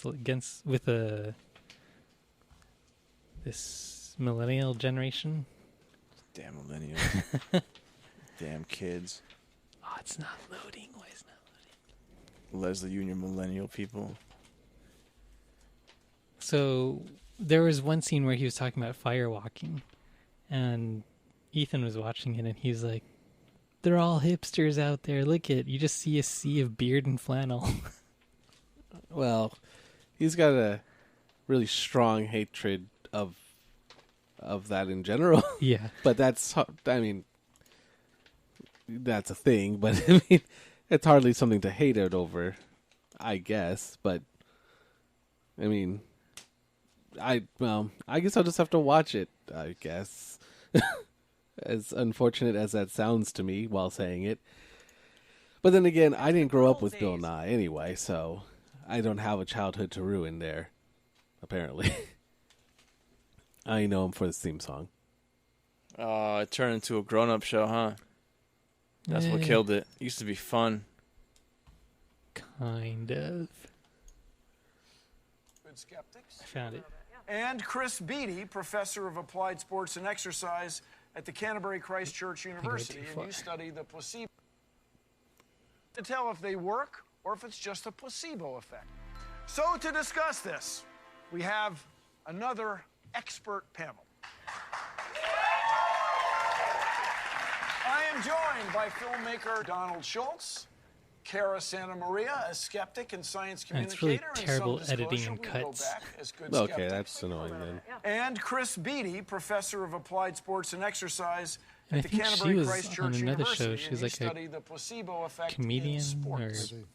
So with all this said, the placebo effect fascinates me. I mean, that's how all this She looks like Janine alternative Garofalo. medicine works, right? You get people who think it's going to work. Well, just about the sound thing real quick, right? And, you know, we sometimes throw the baby out with the bathwater. We're like, well, sound can't heal unless it's music. And I have to go against that. Oh, we the actually accent's killing destroy me. kidney stones and stones in the bladder with ultrasound.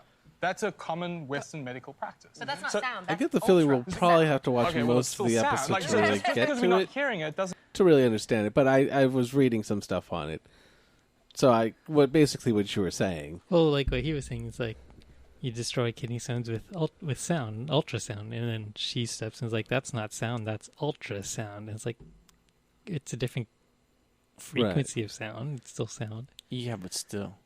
Yeah, but still. Yeah, I hate it already, man. This is terrible. Well, and I think she was on the Nerdist, if I remember correctly. Not sure. Yeah. Anyway. But yeah, I was reading some stuff about it, and yeah, it's basically, well, one thing, it's not the Bill Nye a lot of people would remember in one part. It's not that show. The Disney days, yeah. It's not that show for kids, which I guess he makes the point about. I guess some of the viewpoints are basically a bit heavy-handed. Well, even like this, like he has valid arguments when he's making his argument about the alternative medicines, and like he actually came prepared with a whole bunch of information to back up his argument, and they edited that scene where he was arguing, and then they just cut back to Bill Nye, And he's just talking. He's like, okay, so this question, like, wait, he didn't finish his argument. What's going on here? And then you have the other two people where it's like, he would say, okay, so disclosure, we're friends, right? It's like, yes, we are. And so all this stuff, and he just starts saying things where, yeah, so it's stupid, but we'll talk about it. So he's already kind of putting that negative spin on it. Okay. And then a lot of the weird stuff, there was that one that made it onto Reddit where they're talking about the sexual spectrum, and they had, what's her name, come out and sing that My Sex song. And it was very cringy. Beyonce? She was singing Surfboard? No? Nobody? Nobody? No. Nobody? Les? You got a Surfboard song? Oh, You want to sing some for us? Oh, You said? sex junk song. no, I mean, I believe you. Male boners, placebo or real? Let's see. And they bring her out on stage or what? We talking about here, Gaga? What? I don't know what you're talking about, actually. Play it. What, this? What the hell? Bill Nye's sex junk song? How about no? Oh, This yeah, was one that made it I on don't know. Reddit. They're like, why? This is what the This part show of his- turned into? What's that guy doing back there with his hand? Do you really? Okay. You had you to guys, ask. Seriously, this next thing I feel You don't is wanna very know, special. probably. This Like is imaginary, a cool huh? little segment. It's cool. You know this woman from Crazy Ex-Girlfriend. Please give it up for Rachel Bloom. This one goes out to all my bipeds who identify as ladies. This world of ours is full of choice, but must I choose between only John or Joyce? All my options only hard or moist. My vagina has its own voice, not vocal cords, a metaphorical voice. Sometimes I do a voice for my vagina. Please don't tell me I'm the only one who does that. 'Cause my sex junk is so much more than either power bottom or a top off. Versatile love may have some butt stuff. It's evolution, ain't nothing. This is a new. great podcast. There's nothing taboo about a sex stew. Just add salt or Gerard Depardieu. French treasure. 'Cause my sex junk is so much more than either If they're alive, I'll date them. Channing or Janet Tatum. I'm down for anything. Don't box in my box. Give someone new a handy, then give yourself That mixer's props. not plugged in, by the way. smart. Did you learn gay in college? Cheer with all of that while I drop some knowledge. Sexuality's a spectrum, everyone is on it. Even you might like it if you sit up on it. Drag queen, drag king, just do what feels right. You're tall, pansexual, flirty woods, right? Who enjoys a fleshlight in the cold moonlight? With a sad clown? Skyping via satellite? Dance, Skippy, home slice, sing it with me all night. Sex how you want, it's your goddamn right. 'Cause my sex junk is so much more than either What was Netflix Get thinking? Off your soapbox. Get off your soapbox. I'm just thinking all your reactions here. This is terrible. With lots of schmear. So there's like 3 chicks dancing on this one nerdy guy, and it was not sexy, and it was just terrible. But did you get the message? Nice job. Whoa, nice. Yeah, just be whatever you want to be. Transgender is like whatever now. Cool. Oh, yes. Yeah, basically. Give it up for DJ Seahorse. I think there are other ways to push the agenda, though. Computer's off. Like, none of that was on. But I think it's... The show seems more like about him trying to be cool and accepted by the younger population out there that are... I guess they can vote now? And his demo was what? Like the millennials? We grew up Pretty watching him, and why would he do this? I think technically we're just outside of that millennial label. Speak for yourself over there, old guy. Come on. Like that started in the 90s, right? Technically. Yeah. I was 6. Leslie wasn't even born yet, she says. I was still a baby. That was before my time. No, but I was around when I was in school. I watched it at school. Okay, I get it. I see. It's awkward in all the wrong ways. Definitely. That sex junk thing was just the worst. But a lot of his shows like that. How many episodes? Just closed it. Did he fund himself? Did Netflix actually give him money for this? No, I think he got money for that.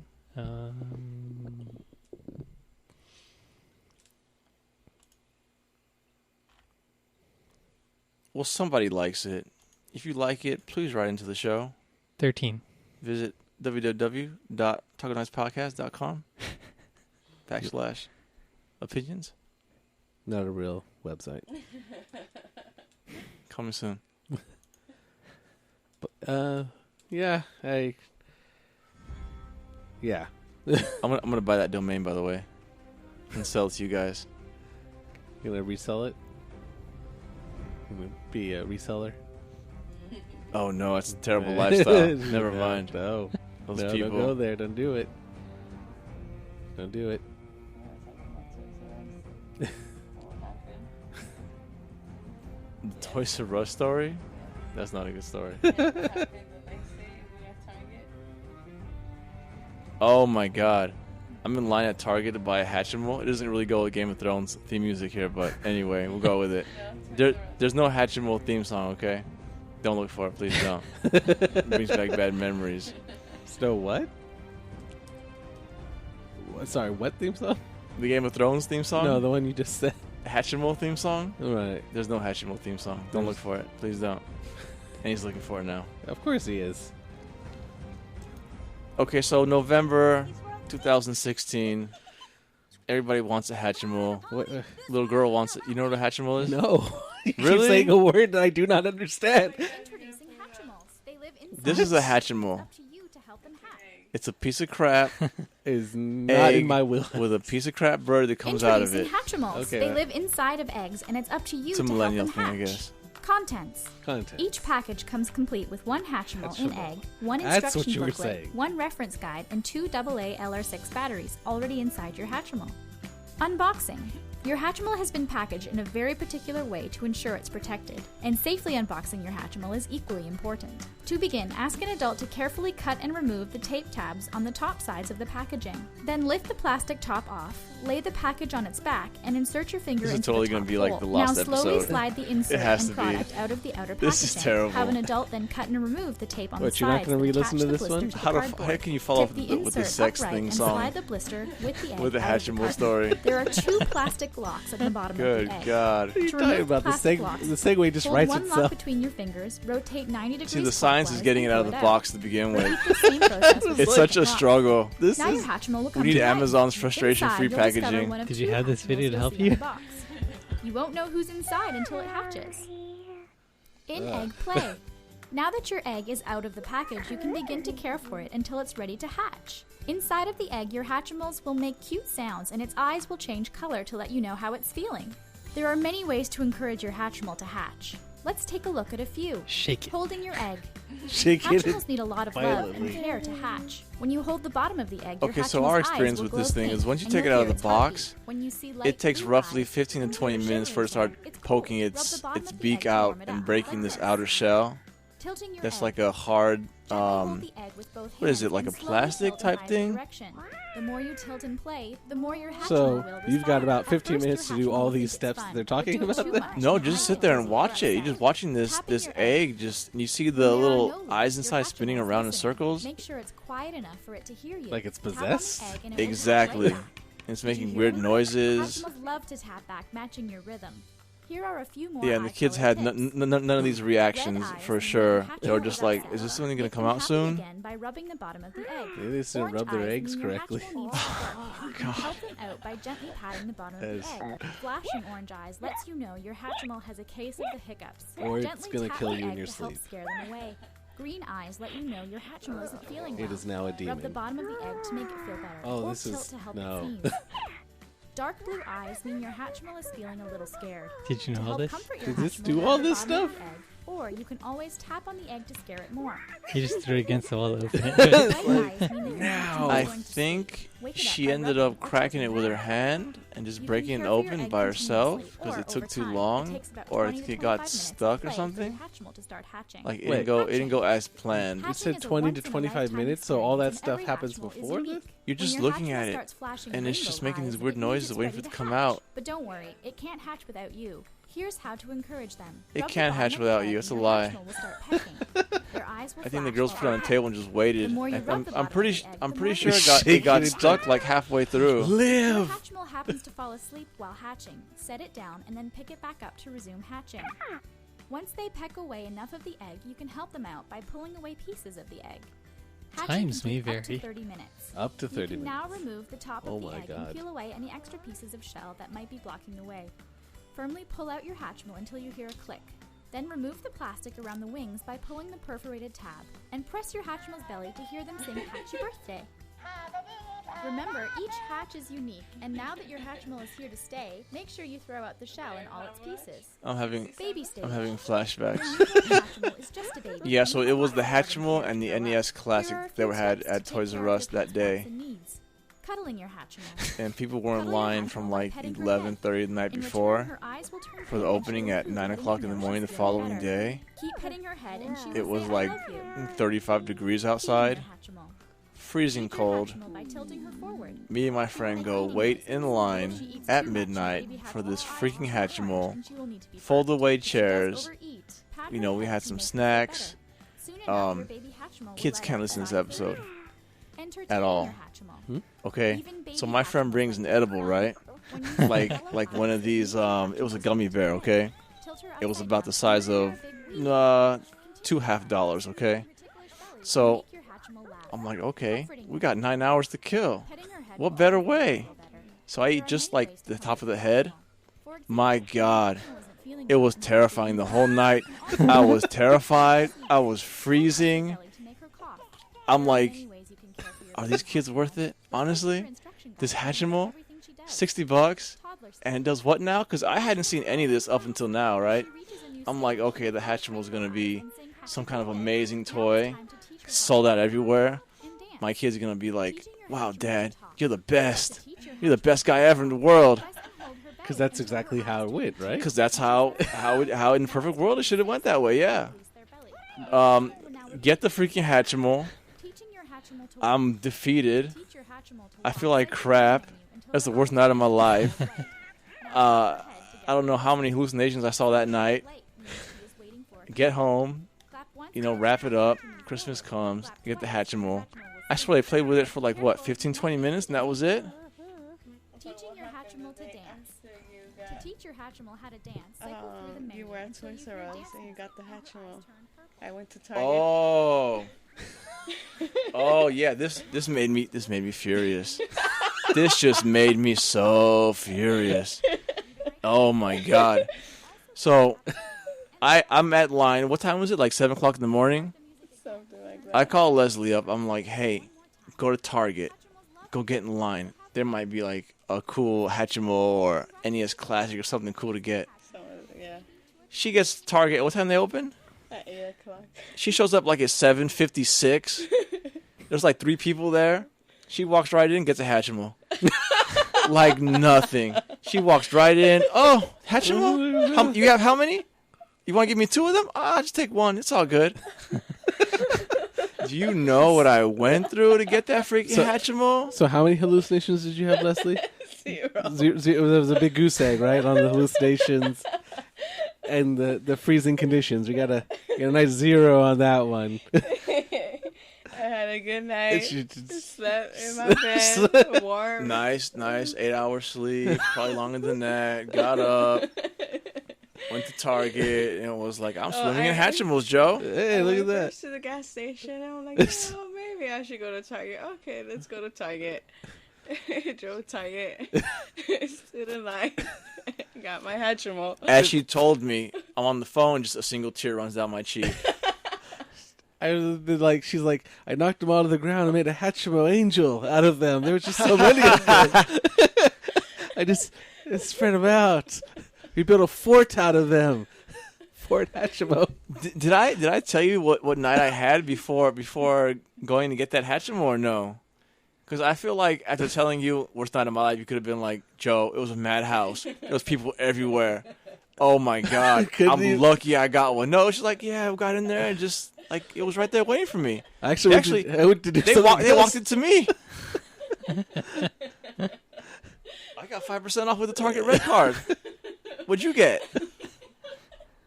Broke. My foot is like frozen. I can't feel it. I'm sure at least a few of these toes are gone. I was paranoid the whole night.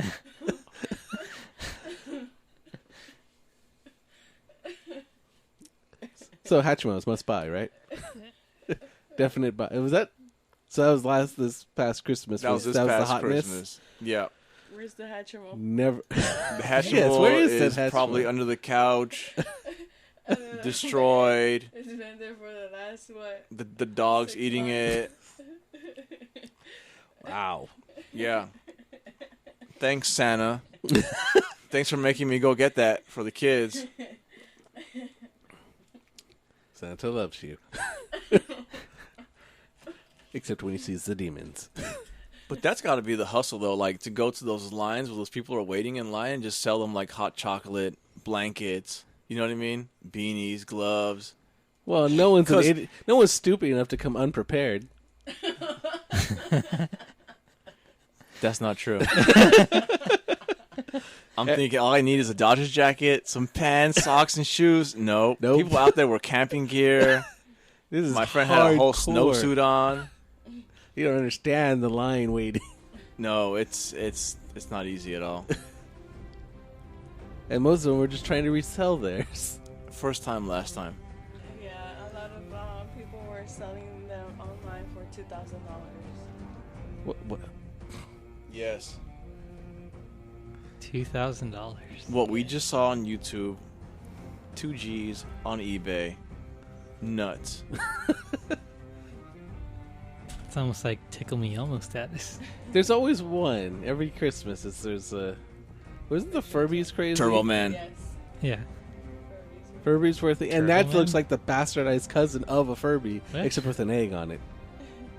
Turbo Jingle all Man? the way. Turbo Man? From the movie with Schwarzenegger and Sinbad. Jingle all the way. Oh. Jingle all the way. Okay, I was like, I got to get a Turbo Man. I thought you said Turtle Man. I'm like, what? Same difference. Uh-huh.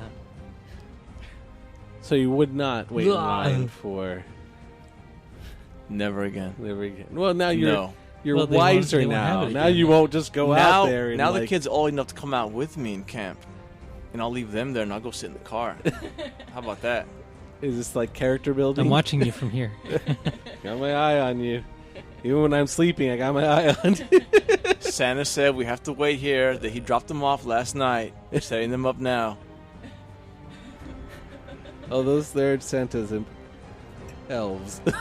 She's not laughing with me. She's laughing because of the misery I went through. Oh, we're all laughing That's at the all. misery you went through. It was the worst night ever. But it makes for a wonderful, heartwarming Christmas story.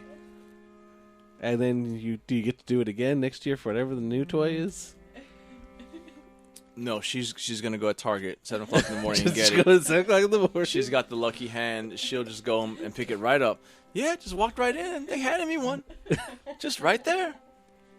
There was like nobody in line. That was not your story, sir. Unbelievable. The line was like around the building. Yeah. No more of that. On top of that, all the professional line waiters were telling people, you get out of the line, that's it. You're not getting your place back again. You know how bad I had to pee? Do you know how bad, like, the restroom was just like an oasis somewhere far, far away from where I was at. I'm like, you know what? I'll pee my pants right now. I'll be a little warm at least. I swear to God, I don't know. But my friend was driving, so it's like, getting his car smelling like pee. It's not going to be good. But I'll be warm and relieved at least. But then the pee's going to freeze, and I'm going to have, like, one stuck leg. You know what I mean? You have a whole new set of problems. Yeah, a whole new set of problems.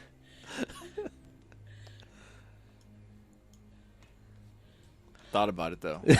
It did cross my mind. That's how desperate I was. But like Dumb and Dumber. Just go, man.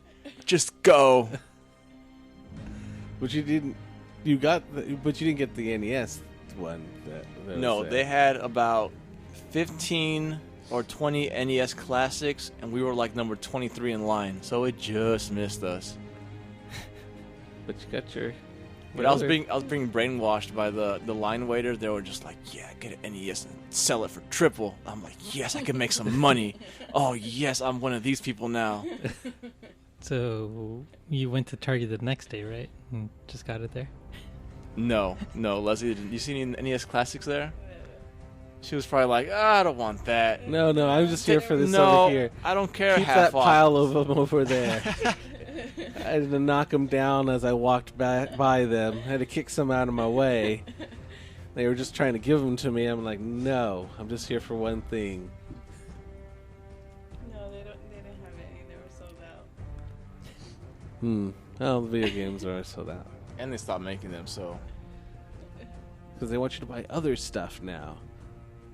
Well, the E3 just came up. Was there anything you saw that you wanted from there? Any trailers or anything that piqued your interest in the coming year?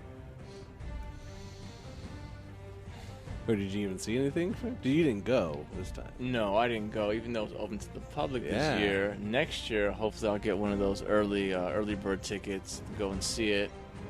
Or fake my way onto the scene like Kikoa did over here. Only half faked. I'll say visit my website. www.talkingknightspodcast.com. We're a video game podcast. You know, some of Art's friends actually were there as podcasts. They had a video game. If you have a video game podcast and you get people to listen to it, you can get in as media. Like you can fake your numbers?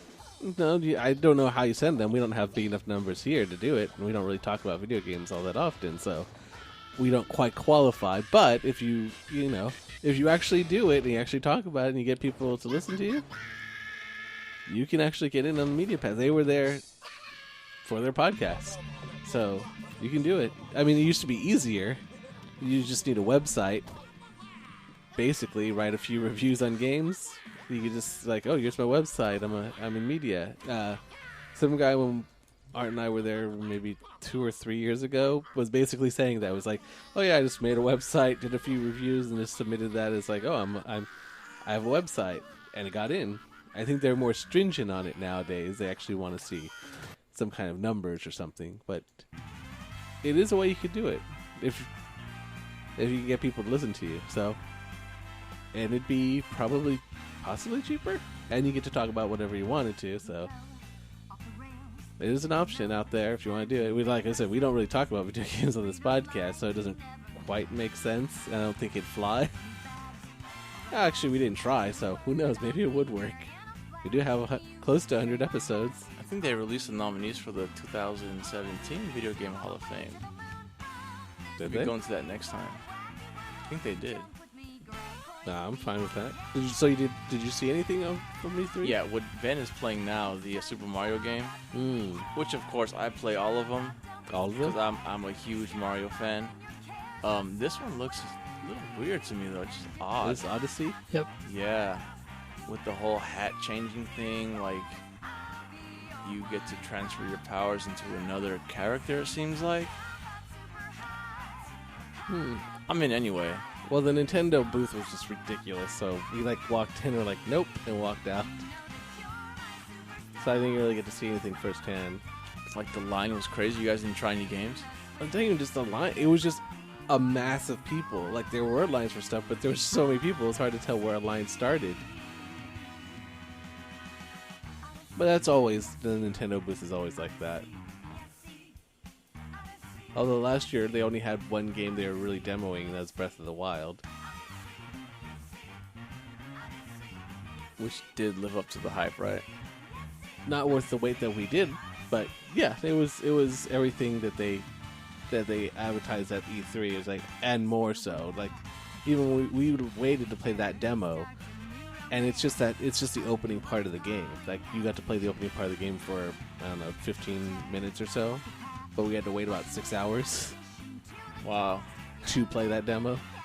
So they got a nifty shirt. Were they doing more of the what episode was it? You guys were talking about the the virtual reality porn. That was hilarious. They did. Oh my god. They did not have that this time. I guess it was just a bunch of creepy guys. It was, yeah. It did run through my mind. I did look around in the back areas of the thing to see if they had it set up that way. Maybe this time they felt they were a little too classy to have that this time. Just follow the guys avoiding all the eye contact. They're going there. And all grouped together watching another guy in it. So, yeah. It was awkward for everybody. Yeah, it's just, it's great. The weirdest thing was looking down and it wasn't my color. I think that was somebody's question, actually. I think that came up on the podcast, actually. Yeah, okay. That's what I thought. I think that actually was a thing. So. I'm at work laughing hysterically. Oh, my God. What are you laughing at? I'm like, nothing. Nothing. Life in general. Today's just a funny day. That's cool. Who doesn't want to control Bullet Bill with your hat? Or a rocket? Or fireball, or binoculars.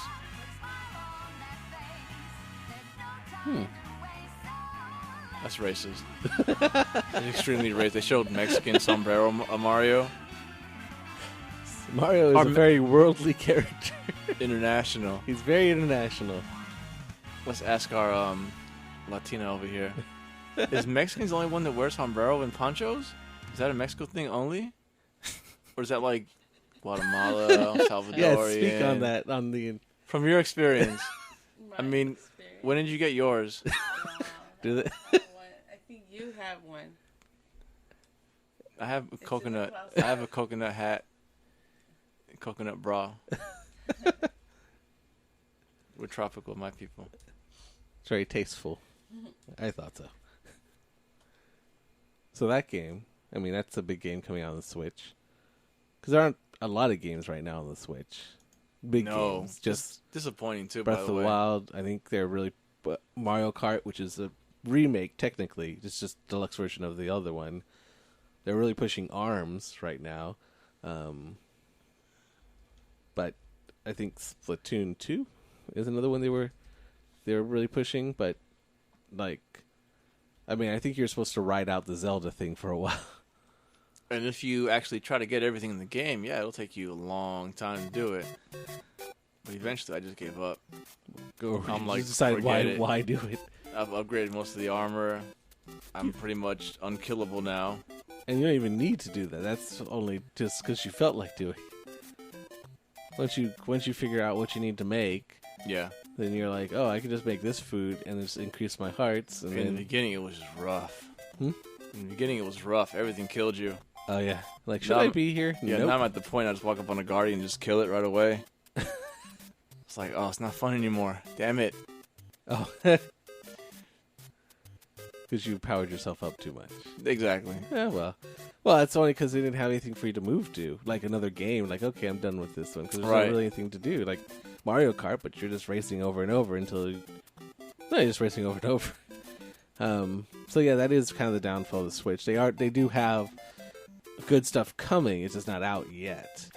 Currently. What'd you see at E3? Well, I was with Art, so... Destiny 2.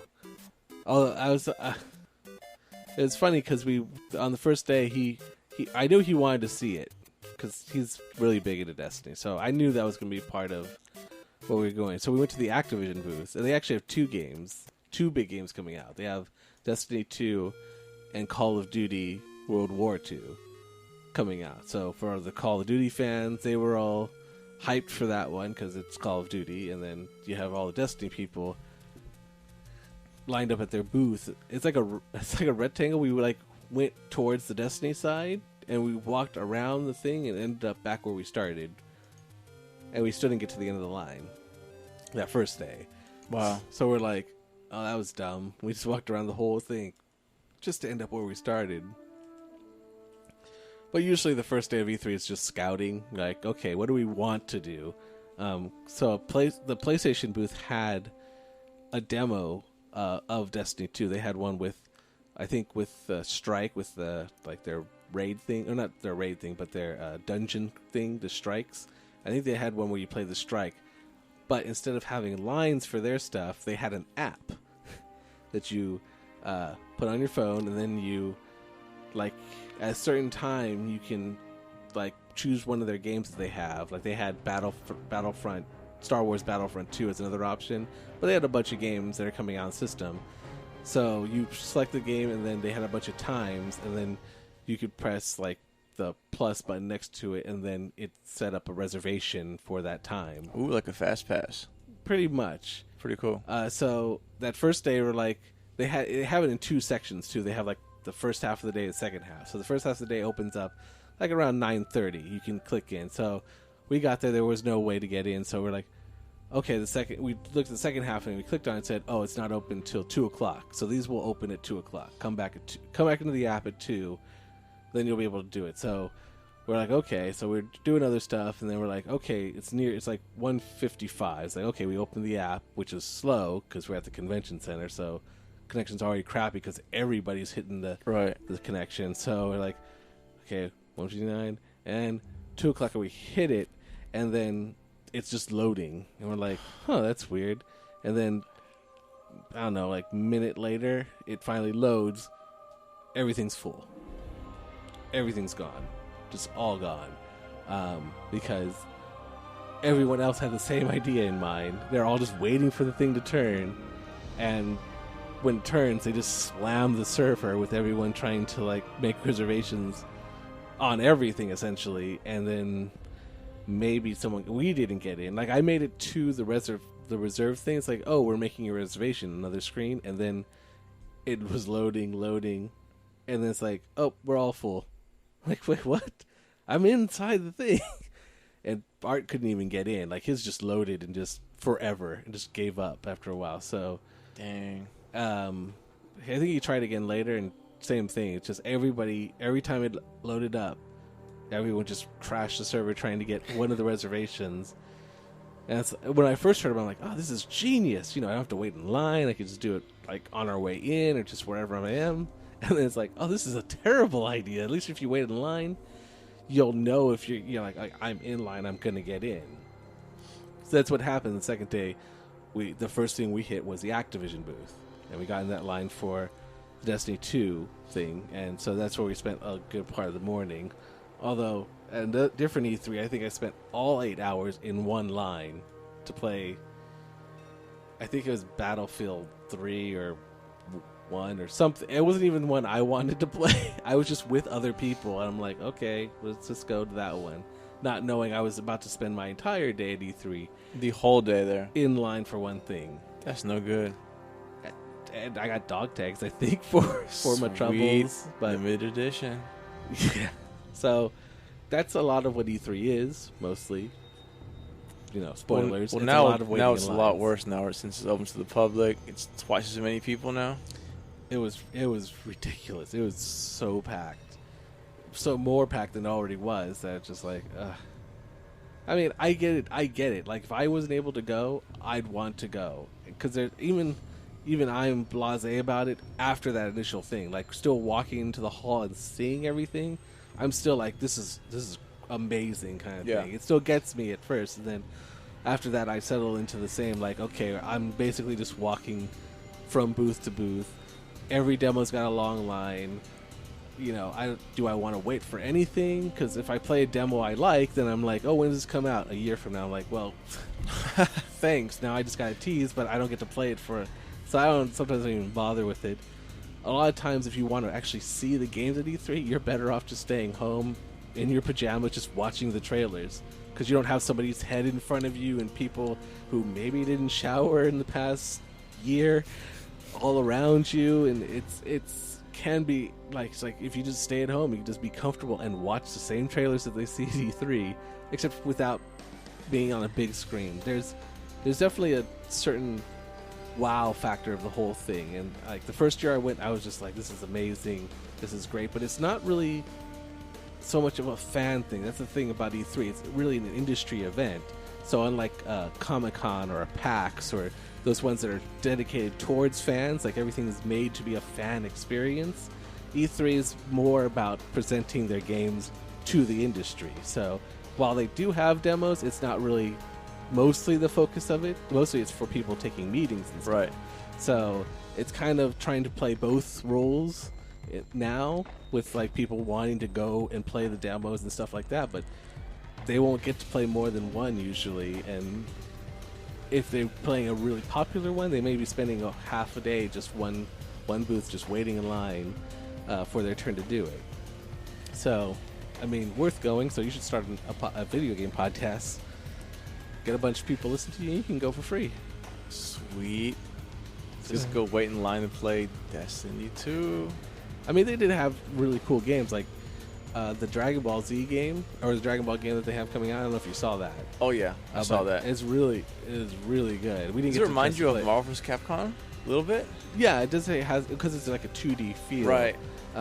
But like it has quick bits where it's like jumps in like a 3D kind of thing, but that 2D perspective is something different, because it's by the ones that did Blaze Blue and Guilty Gear type games, which are 2D fighters. So, and I guess I didn't really play Budokan, the other Dragon Ball games. I haven't played them, but even someone I asked who had played them was like, yeah, this is really different. This feels a lot different. It's much better. It's refreshing on the genre and stuff. Yeah, I played those. They weren't that great. So there you go. Yeah, they weren't that great. I hear this one's pretty easy to get into, like hard to master, but easy to look good doing stuff. Like you don't look like an idiot most of the time, because the game helps you along with that. It makes you look good, like you're in the anime, like you're playing it. So like button mashing will get you some cool combos. You'll look good. You'll probably look good. But yeah, that was definitely one that was it was pretty cool to see there. And then, like I said, you had your Call of Duty. Is that going to be a cross-platform game, the Dragon Ball, or is it going to be specific to Xbox? I haven't heard anything about it being well, it's going to be on all systems. Right. It's just not probably cross-platform, so you won't be able to play cross-platform. That's only with Minecraft are doing that, right? Except if you play on a Sony system. Right. Because Sony is protecting you from others, because everyone else out there are terrible people. But they will protect their customers by not letting them play with the other customers. Is basically what they're doing. So if you have Minecraft on basically anything else, you're good to play with everyone else. But yeah, E3 worth. I mean, it's really cool, but yeah, a lot of line waiting and stuff. I don't know if we even got to play anything else really. Well. At a certain point, I just like to see how much swag I can get. Yes. The swag is kind of the main goal. Because I'm like, I could play the demos, but what's the point? At least if I get swag, I can take something with me. How many cool lanyards did you get? I have way too many lanyards as it is. So I've stopped gathering lanyards because they're just gathering at my house now. Stickers, lanyards, bags.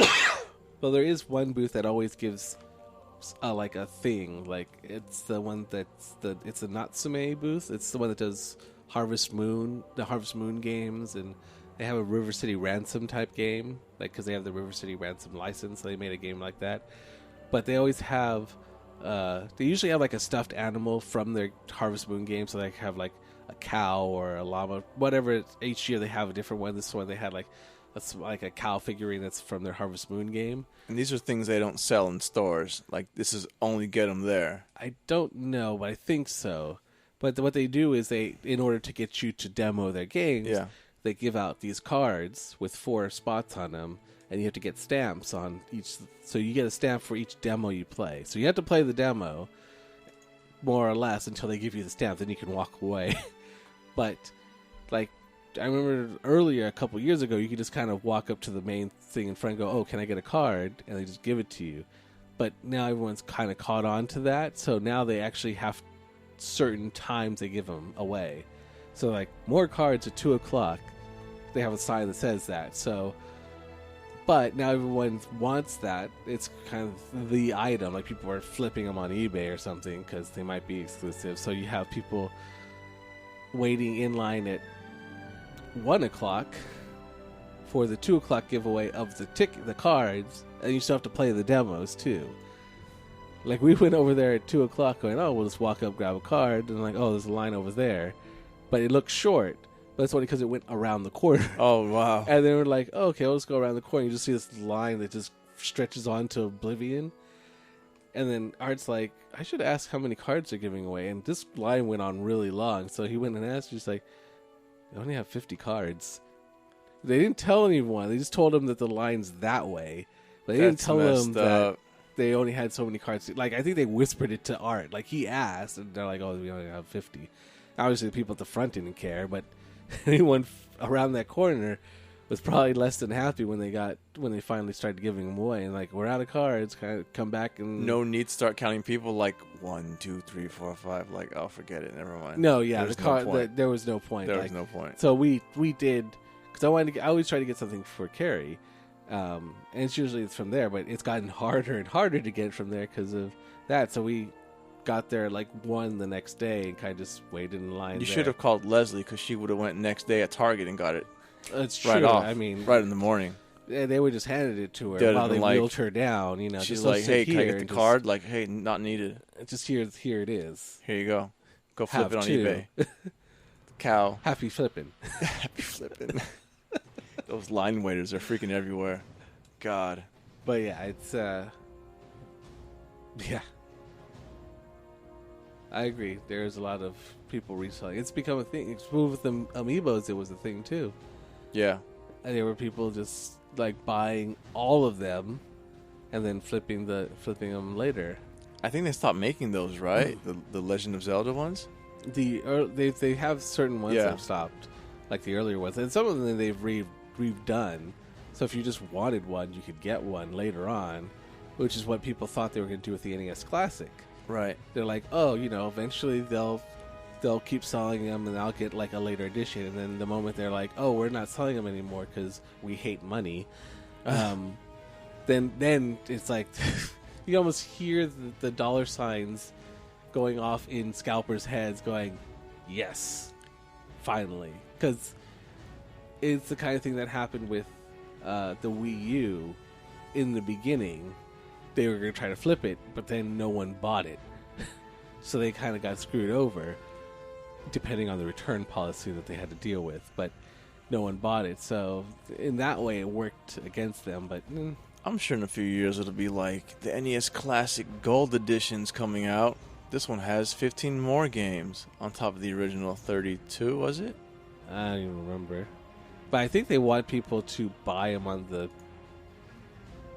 e-store, or basically their in-game store again. That store stinks. Well, that's also the kicker, is they keep making you have to rebuy it. Rebuy, because I bought Mario 3 on the Wii U. I can't play it on the Switch. What the hell? It's a racket, and I think that's why they wanted people. That's why they discontinued it, because you're basically giving it was a steal for those games. Like, even if you bought an NES and then tried to buy all those games, it cost you a lot of money. Oh yeah. If you're that kind of person. Otherwise, if you're any kind of figured it out, like we were saying, a Raspberry Pi will get you there, and then some. And you can get like those cool 3D printed NES looking things for the Raspberry Pi that looks really cool, and then you can play it on anything, and boom, there you go. There's instructions on YouTube on how to do all that stuff too, so it's monkey see, monkey do. It's all good. Yeah, so you could get him if you're that kind of person, but for people that are like, oh, I just want to buy it because I'm nostalgic for it, those people are the ones that are most screwed, because then you're like, well, Nintendo's like, well, you could buy it on the Switch, just go to the eShop, and they're like, I'm not even gonna buy a Switch. I was gonna buy that thing for like what, $60, but I'm not gonna buy a $300 system and then pay for more games on top for each game individually. Yeah. So it's my only idea of why they would do that. Otherwise, why just throw away the money? People would just keep buying that and buying that and buying that. So damnedest thing.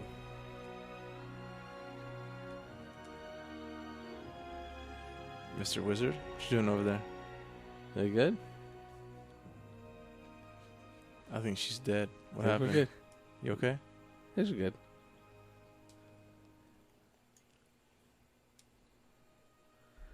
Go ahead. Wait. Now he needs to get back to... There we go. There we go. It's kind of got away from me earlier. Sorry. I didn't know this was... Yeah, go ahead. Sorry. No, that the whole Super Mario thing, Nintendo, they're branching out. They're trying all this different stuff now. So, mobile phone apps, making money that way, so they're not investing as heavily in systems.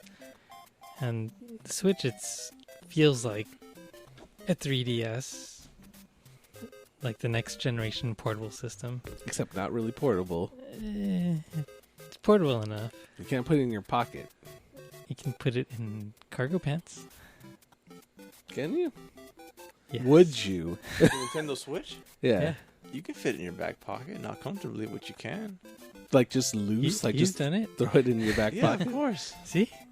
There you go. Portable. But I'd rather put it like in a backpack and take it with me or something. Okay, Like- you could, but you really, really No, wouldn't like- want to. Throw Could, your but $300 shouldn't. system into your back pocket like, I'm good. But that's neither here nor there. Yeah. So what is So this? the other area that they're branching out is theme parks. So this was actually something that they announced a while ago. Whoops. There we go. There we go. So they finally have the plans pretty much set, and they're underway with building this. Is having Super Nintendo World in an actual theme park. Not its own theme park, but they're going to do it in Universal Studios Japan. Oh, the one in Osaka? Makes sense there, since that's headquarters. Close to their headquarters. And they have everything all lined up. So they have... I think this was the trailer. But they're investing 60 billion yen in the project, and they want to have it open in time for the 2020 Tokyo Olympics to have that synergy and tie everything in together. But they already said it's going to be on the scale of Harry Potter in a Universal theme park. Should play this trailer. I don't know what's in it. Probably a lot of cursing. Maybe. Here we go! It's a preview of the land, basically. I'm in. Opening day. Let's go. Love it already. You love it already? Oh, wait. It's in Japan? Never mind. Yeah, I was going to say. First part came to Japan. I'll be there in spirit. I mean, Legoland did it. Nintendo can do it.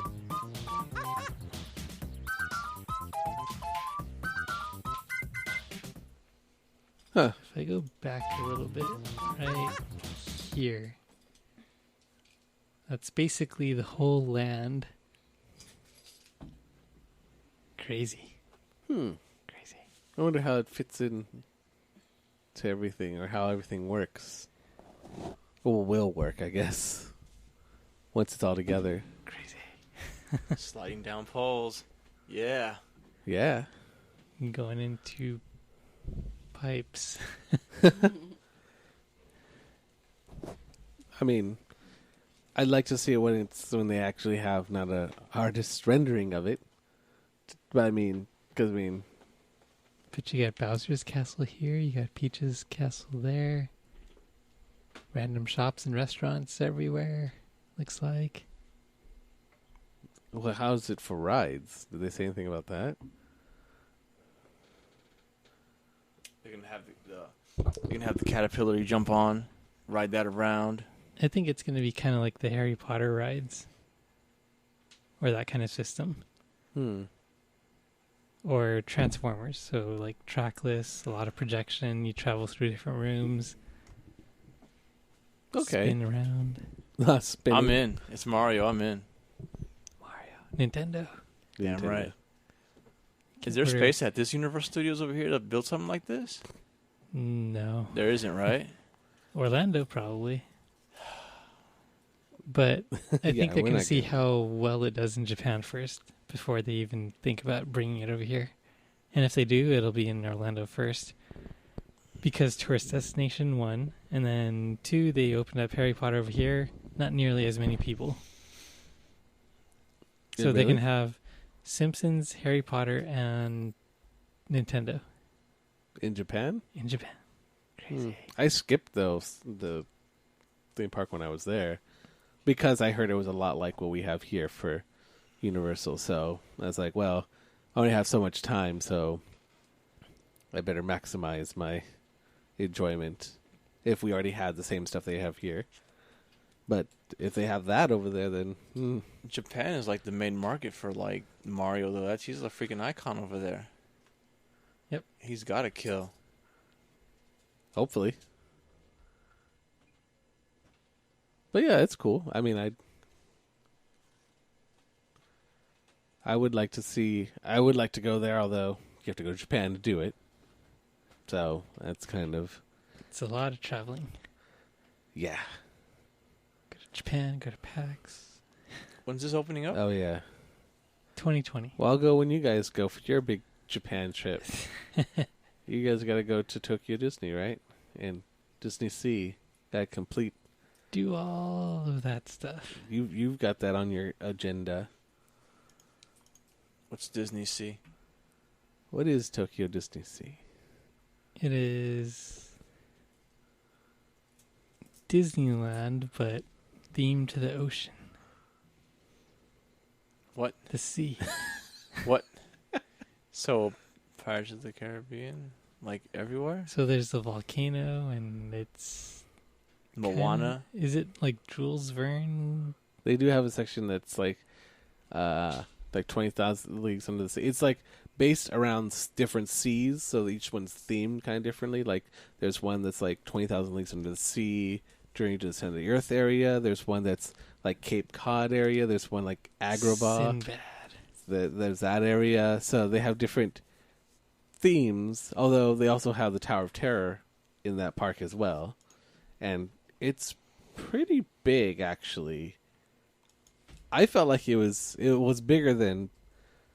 Maybe it's as big as Disneyland and California Adventure combined. Maybe possibly bigger. Really? It's really big. Or at least it definitely felt really big. Like walking from one end to the other felt like... Yeah, it was... When we went, it was... You felt like we need like 2 days just to do everything in that one park. And that's in Osaka? No, that one's in Tokyo. Tokyo Disney. The Universal Studios is in Osaka. Okay. Yeah, they have that there. All the Disney stuff's in Tokyo. But like they have Tokyo Disneyland, which is a lot like our Disneyland, except with slightly a few differences. It kind of sucks though if you want to go to both places, because it's far away. It's down there. Tokyo, Osaka. It's about a 6-hour drive? Train? Bullet train. Bullet train. Oh, bullet 6 train. hours. Shinkansen. That's right. We took the bullet train down. How fast were you going? I don't know. It didn't feel fast. Obviously. 140? Maybe. I don't know exactly. It's kind of that weird though, the way you kind of felt like you're on a plane, where you're moving really fast, but you have no idea how fast you're moving at a certain point. Like on the ground, you can see you're moving fast, but in the air, you're like, I guess you're moving fast. It's kind of like that on the train, except you see it, but you don't feel it when you're inside the train. When you looked out the window, was everything like a blur? Is that how fast you were going? if it was in near the train, because obviously stuff farther away kind of slowly moved by, technically, because you could see more of it, but stuff that's like right in front of the window, whizzed by really quickly. So like when we were passing by Mount Fuji, not passing by because it's still far in the distance, you could see it basically like things in front of it moving quickly, but just kind of moving slowly across the horizon. Well, maximum speed on the bullet trains are 200 miles per hour that they cruise on. But they have tested it up to 275 miles per hour. And 375 if you're on a maglev. I forgot which one. Just think of the destruction if that thing derails. It'll happen pretty quickly, I'm pretty sure.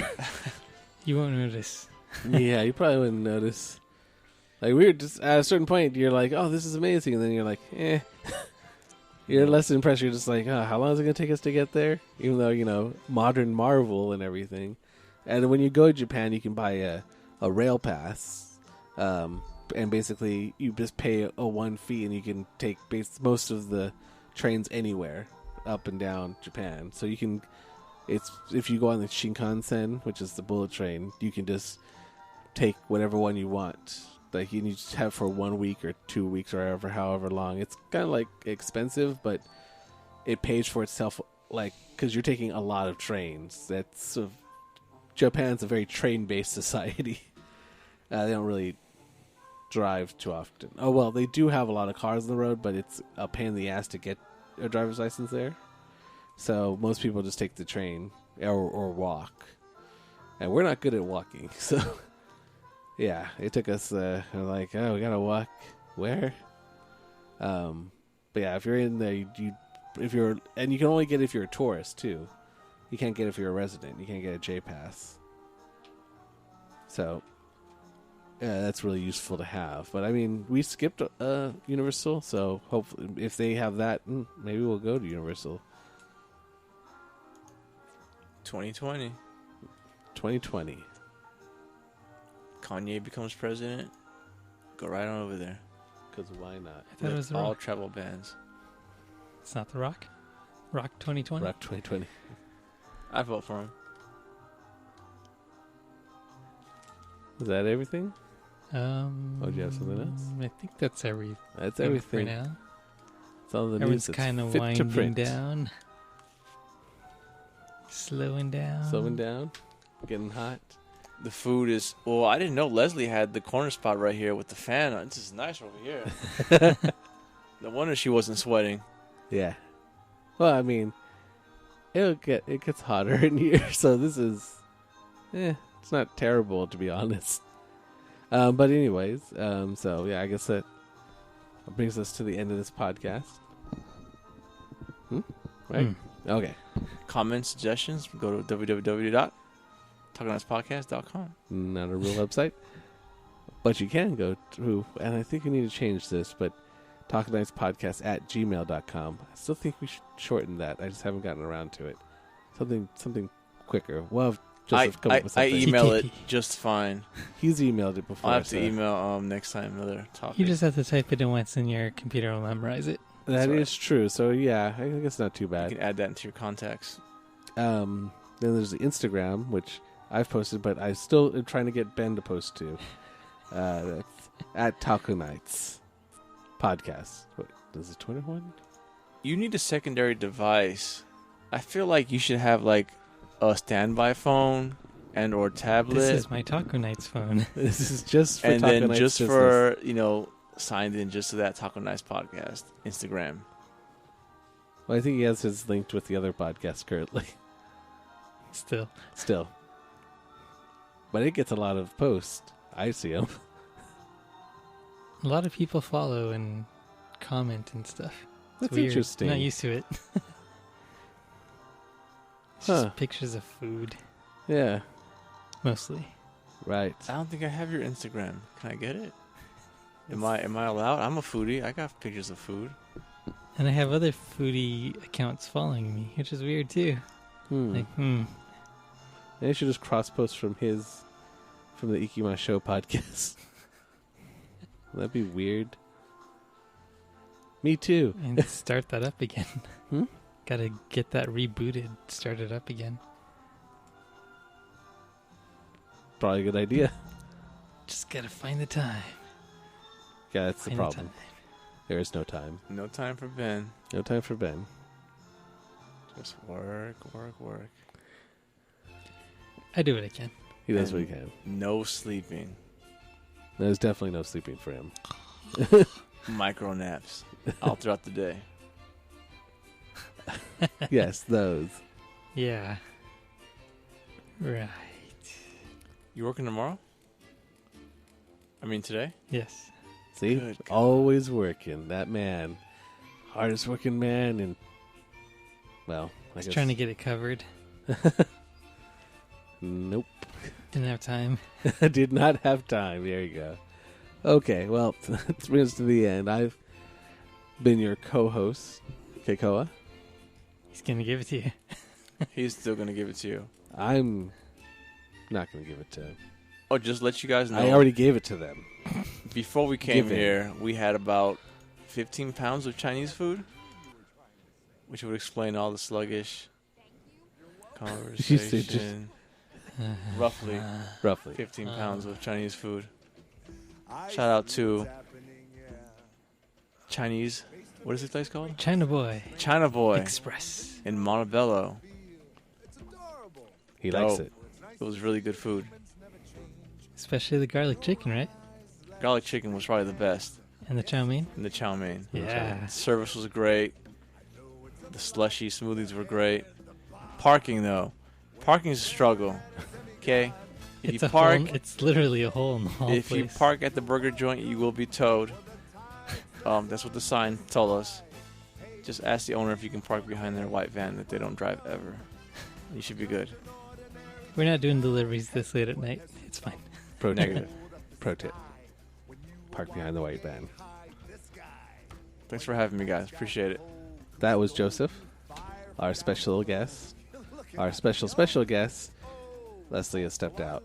She tapped out. She couldn't cut anymore. After all that Chinese food and the heat, it's a deadly combination. The micro nap just turns into a straight out nap. Yes. But we're happy to have them on the podcast, so happy they came in. And of course, Ben. As always. You're welcome. Yes. On the sights and sounds. Yes, that makes sense.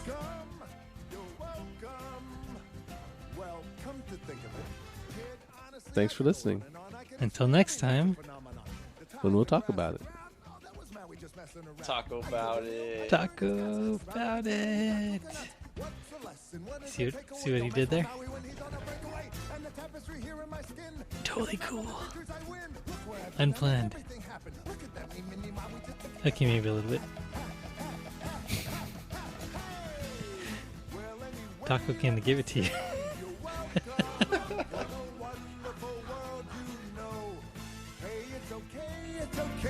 You're welcome. Well, come to think of it, I gotta go. Hey, it's your day to say you're welcome. Cause I'm gonna need that boat. I'm sailing away, away. You're welcome. Cause now we can do everything but float. You're welcome. You're welcome. And thank you.